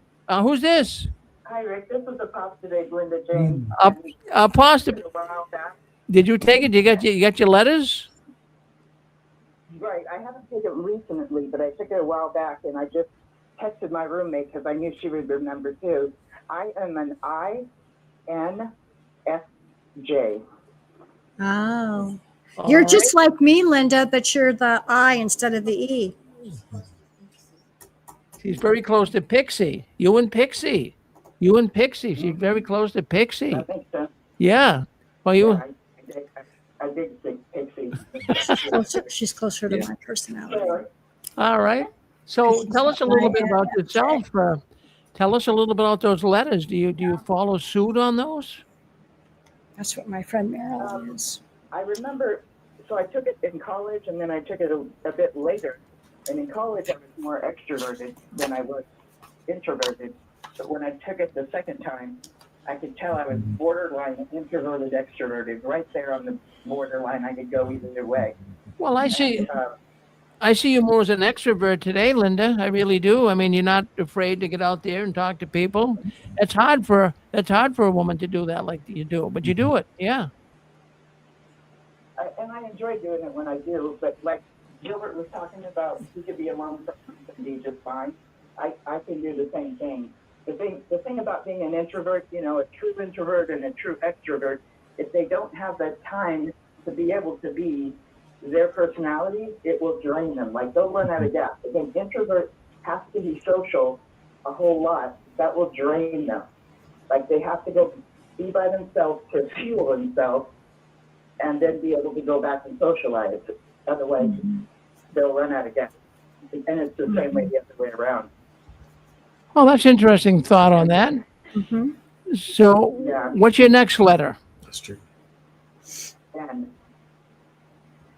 Nadine, can you remind me what the N stands for? Introverted. Oh, no. It's intuitive. Intuitive. Intuitive, yeah. Okay. Mm-hmm. I'm definitely intuitive. And I think that's one of the things that a mentor or a visa partner will have you decide or not pay attention to your intuition. You'll get or negative consequences for acting from your own intuition. So there's that. And then F, I believe, is for feelings. Mm-hmm. Yes. I'm a feeler. Yeah, we go off our feelings a lot, Linda.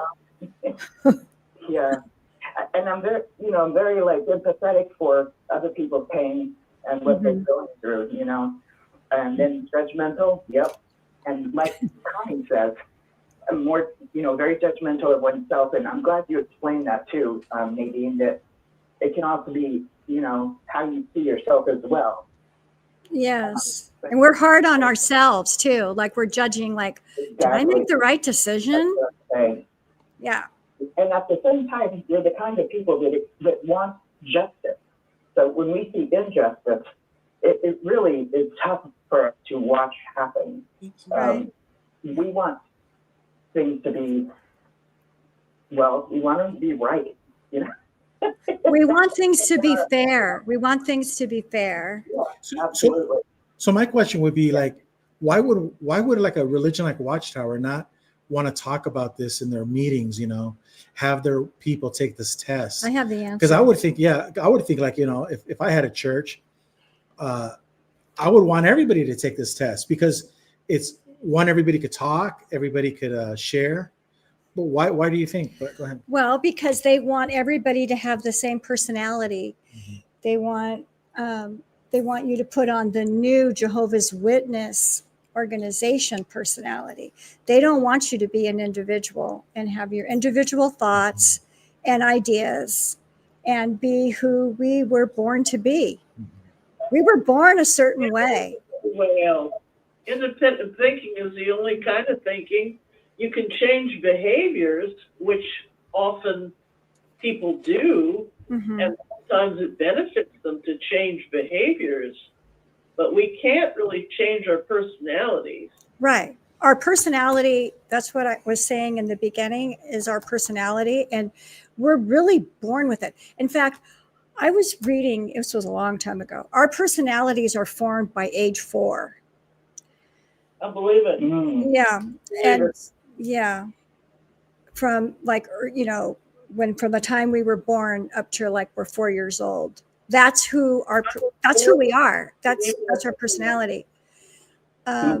So, and I did not really get to be my full self as a Jehovah's Witness. I was always trying to please and I believe, with all the brainwashing and the indoctrination, we just couldn't be who we really were supposed to be. Not fully. It would come out sometimes, doing things. That's why they call it like a double life, It would come out at certain times, but Isn't it then amazing? we'd have to rein it back in. Authentic self. What was that? Isn't it amazing that when we are being our authentic self, when it has to do with a cult, that's considered a double life. Exactly. A double No, life. but this is really my real life. This is my real life now. Usually are. Right. So we can't be our authentic self within the organization. That's Right. forbidden. If we have any self pursuits that we want to get involved in, which is part of developing our personality, that was always poo-pooed on and told us to hold on to those ideas, and then you can do them in the new system. But right now, keep your mind on kingdom interests and only do activities of kingdom interest. So we made sure our personality could not develop. Not fully. Our personality. This I have perception at the end of mine got me into trouble a lot. Me too. Yeah. Well, so when people are going door to door, that unbaptized publishers, when they get you to behave in the manner of selling something, if you don't believe in it, you can't sell it very well. Well, I guess I didn't sell it very well because I didn't. There was a lot of things I didn't believe. It's natural. Mm-hmm. Right. So to go out and sell something you don't believe in is right. obvious. I could sell if I didn't believe in it. Okay. I could sell ice cream an Eskimo. Yeah. Well, so somebody would experience cognitive dissonance and have to pick one of the two, that makes them be able to function without having two different contradicting mindsets happening at the same time. Well said. Well, it's all fascinating. Boy, I'll tell you, is there anybody out there that has to share some thoughts with us as well? Did you ever take the personality test? Who would like to take the 6 screens personality test? Any? Well, actually, what I did here is we have our own little personality test here that we came up with. It's, in fact, we're not trying to compete with Myers and Briggs, but it's who would like to take that? Is there anybody? I'll take it. I'll take it, Rick. You want to take it, Nadine? Okay, Sure. let's ask you this, Nadine. Nadine, what we're saying? Did you ever wash your car if it wasn't dirty? Would I wash my car if it wasn't? I said no. Did you ever wash your car if it wasn't dirty? No, but I would wipe the windows down maybe. No. So I'll say no. So no. Did you ever walk on black hot top with no shoes? No. Oh, goodness. You did. So deep. No, I like wearing shoes. All right. All right. The next question is, did you ever mow the grass if it didn't need mowing? No, I never have mowed not one little green little piece of grass in my life. Did you ever pick a pine cone off the ground and try to reattach it to the tree? No. You never did that. No. A lot of people have done that. They fit Really? they fit a certain personality trait. Really? People. Pardon? A Where pine. did we find these people? Like, well, All right. So you're doing pretty good so far. You're doing pretty Okay. good, Nadine. You're answering most of the questions the way you're supposed to answer them. Okay, good. But we do have more. Okay. Did you ever open up the trunk of a car and wish what was in the trunk wasn't there? I don't think so. How about Gilbert? Did you ever do that? and wish that it wasn't there. Oh, like a dead body or something? Yeah. Come off you, it doesn't it? Yeah, this is being recorded, so I'm gonna say no. Did you ever walk into a glass door? Yeah. I don't think I ever have. No. So far you get a 90% on this quiz. Yeah. So far you get a 90%. You're doing really, really good. Yeah. Did you ever continue listening to a radio station even though it was filled with static? I don't think so. Yes, AM 640, LA. Yeah. No, because I don't like those unusual noises. No. KFI. Yeah. I try to block it out. Like I say, this is the original Six Screens test. Did you ever put air in your tire when it didn't need it? Yeah. Probably. Well, I did. I had somebody do that for me. No, she doesn't put air in her tire. No, I go to the gas station or the tires. I go to one of the tire shops and all the guys will come out and do it. Yeah. Did you ever buy gum in a supermarket and unwrap it before you saw the cashier? Probably. Yeah. All I right. think so. That's the end of the questions here for the Six Screens test. It's a personality test, but what this shows is you are a perfectionist. I would like to, well, I think to a certain extent, as much as I can be. There you go. But not 100%. You know, I don't go overboard. Yes. Question. Rick, you made this all up. Yeah, Rick made it up.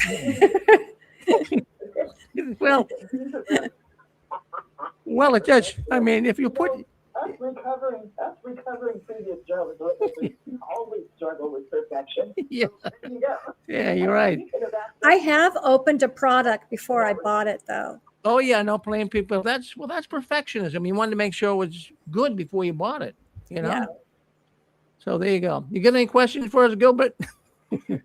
No, but see, and I don't want to interject, but I'm going to race into the picture because like Mexican shirt. But Jesse and I, our brains we're retarded, because we're like, I'm not going to open up that bubble gum because I'm a Mexican. I'm going to go to jail. It's not true. It's just not true. But we're paranoid. It's that paranoia.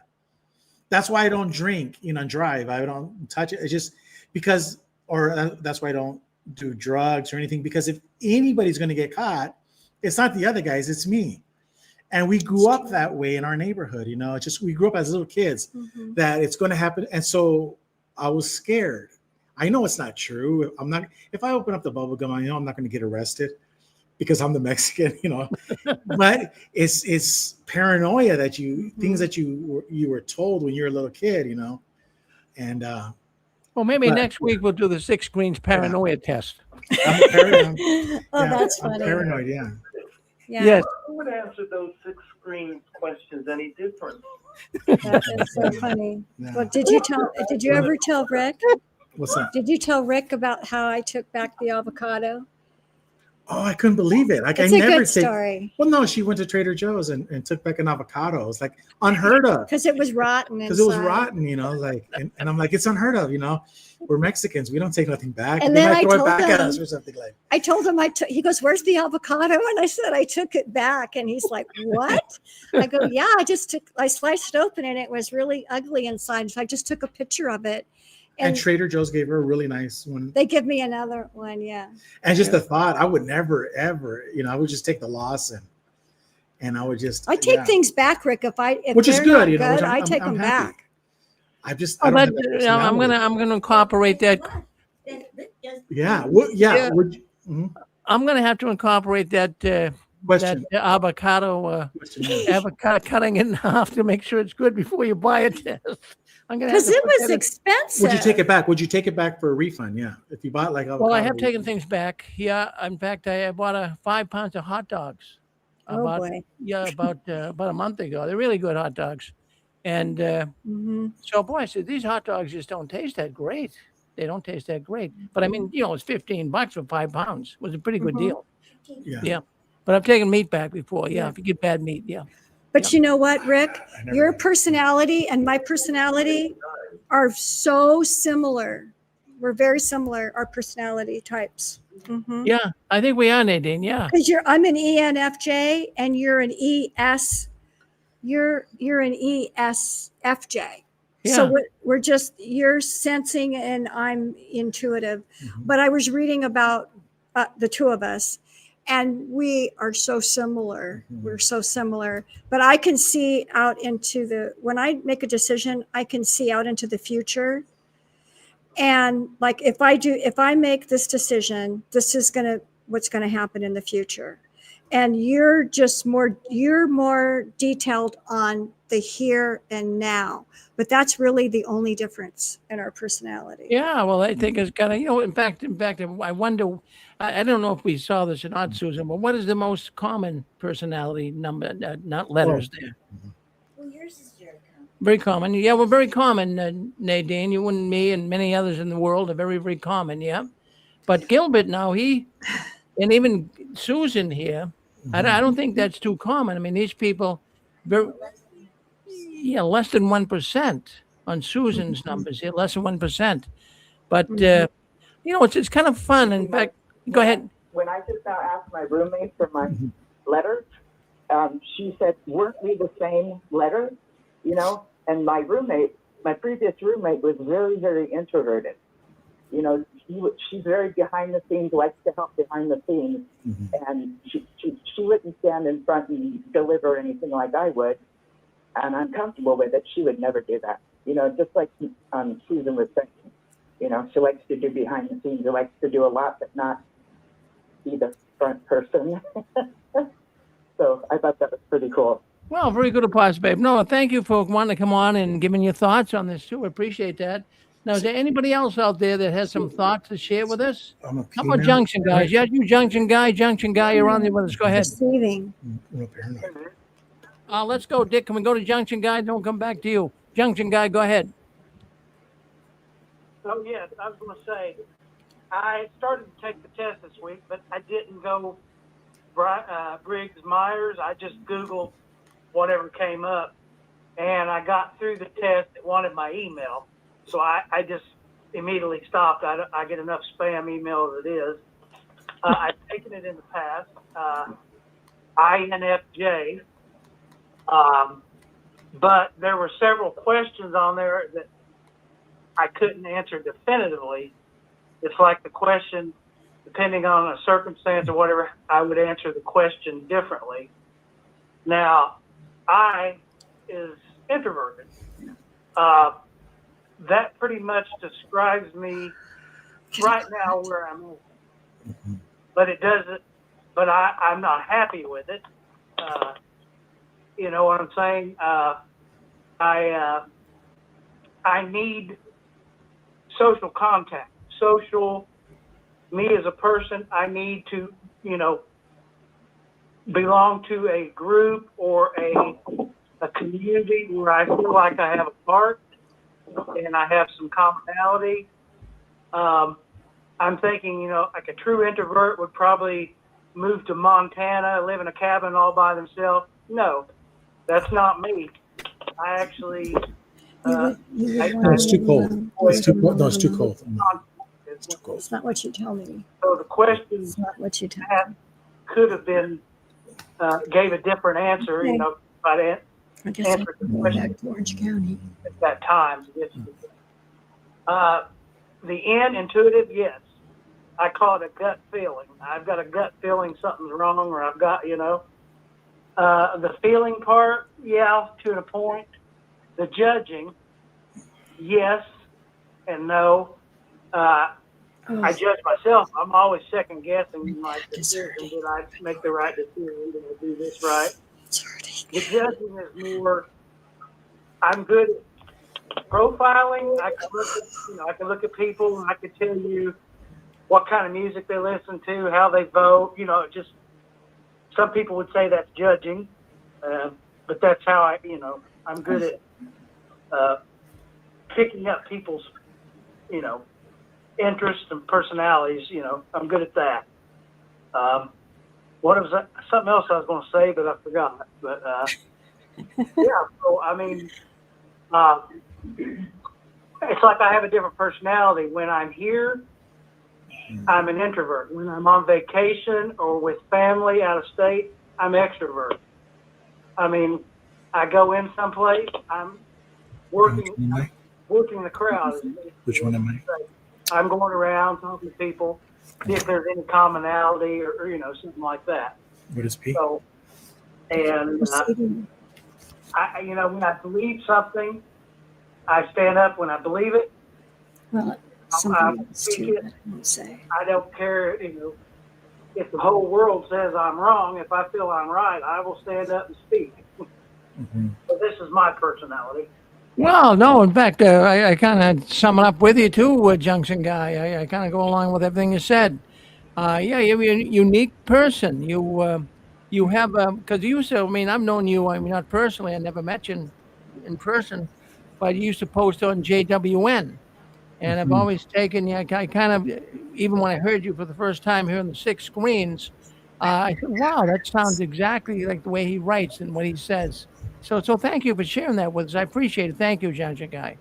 You know what's interesting about the judging part is when you leave the Jehovah's Witnesses, you're still one bad judgmental person. You really are.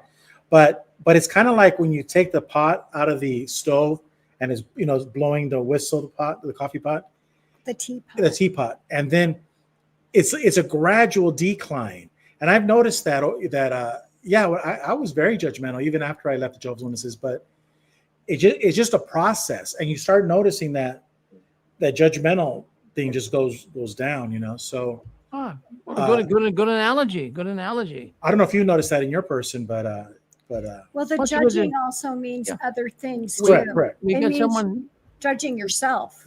Does someone else want to come on? Go ahead. You're on with us. Yeah, Rick, Oh, yeah. Was it JP? Yeah, you're on. Go ahead. Rick.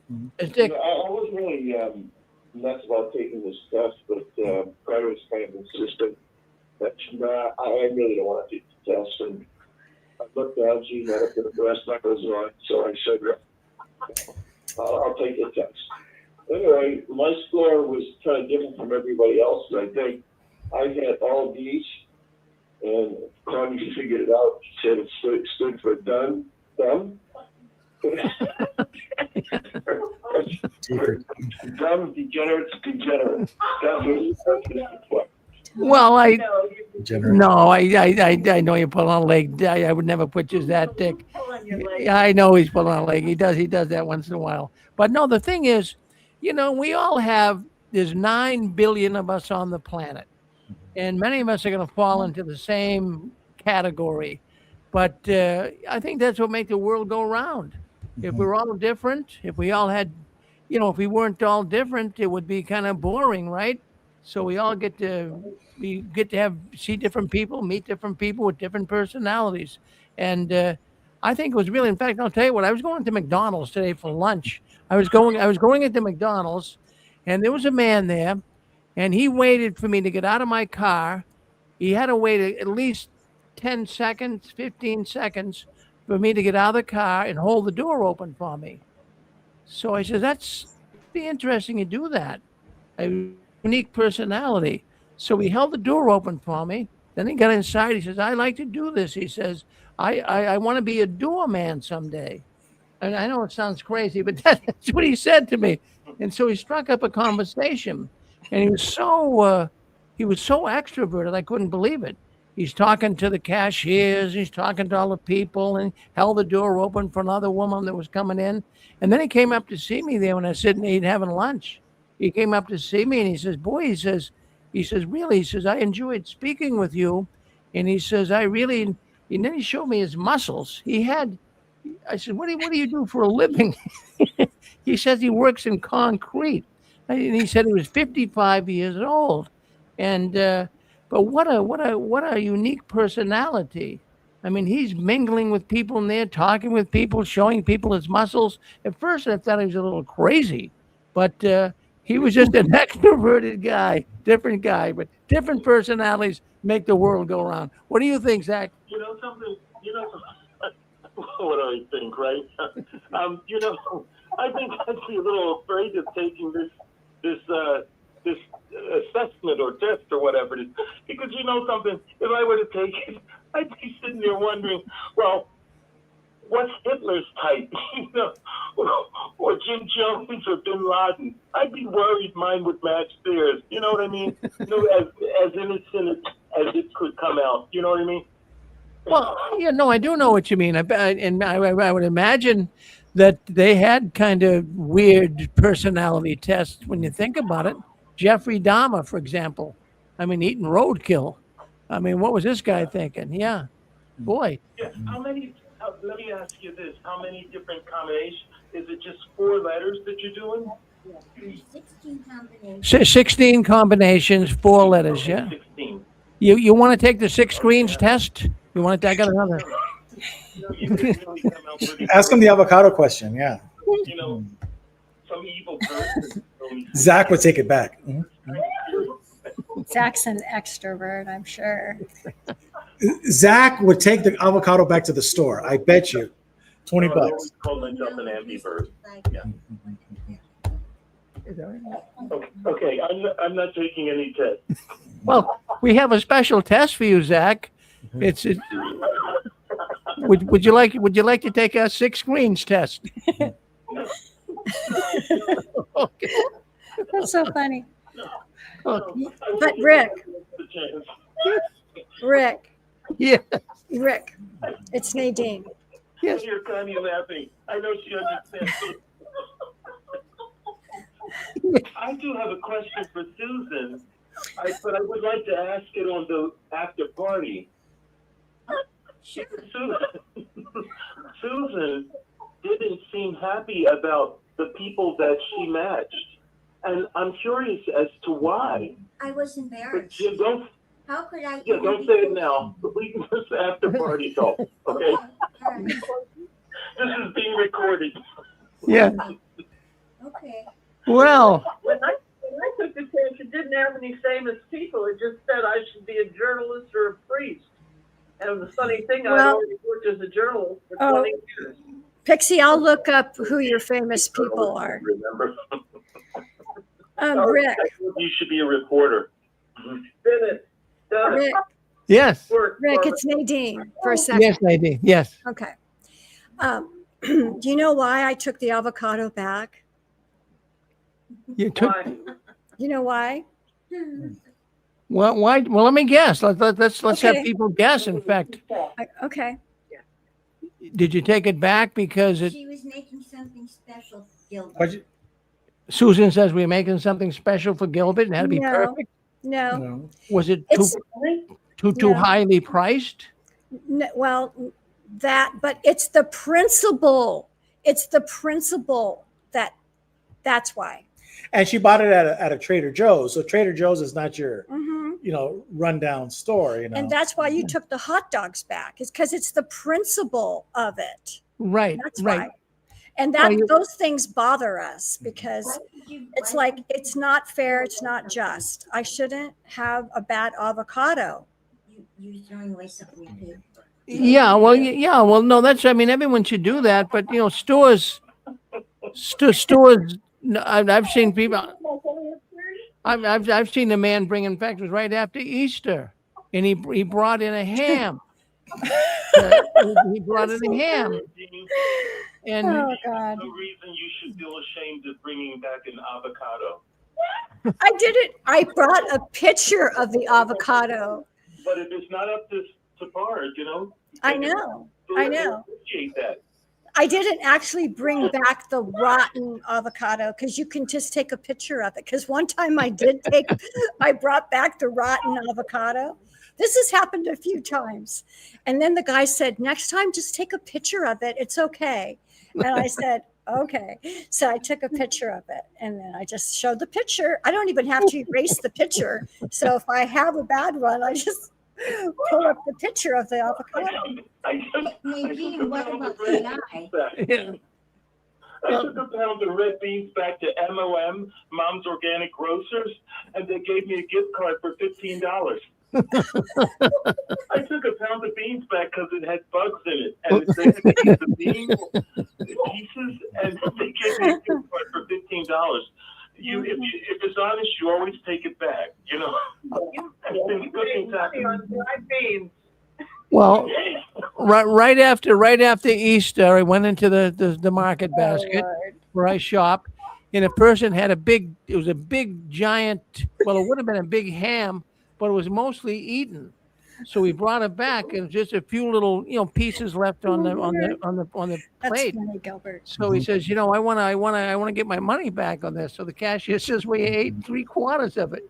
Couldn't have been that bad, but he got the money back.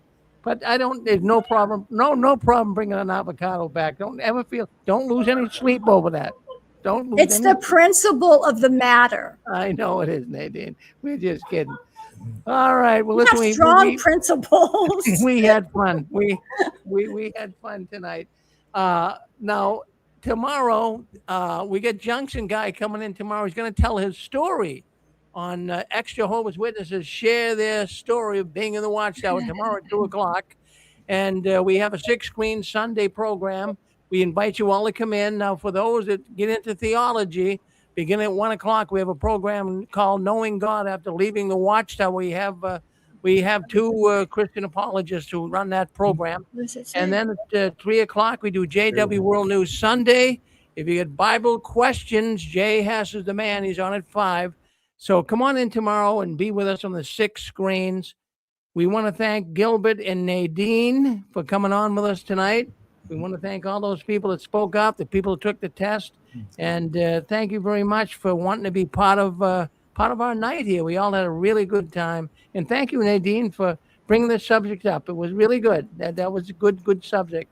So keep up the good work, and you and Gilbert, we hope all goes well with you guys as well. So Thank you, Rick. I had fun. You had fun. Keep standing tall. Don't you ever give in, up or out. And the last one leaving the Watchtower, please turn off the new light. We go to the after party. That's a program. We'll leave the telephone lines on. It won't be recorded. You guys want to speak up in there, by all means do so. Thank you, though, for coming into the 6 screens. Thanks, Rick. I appreciate it. Okay, I didn't read the comments, so I don't know what they say. No, she says I'm very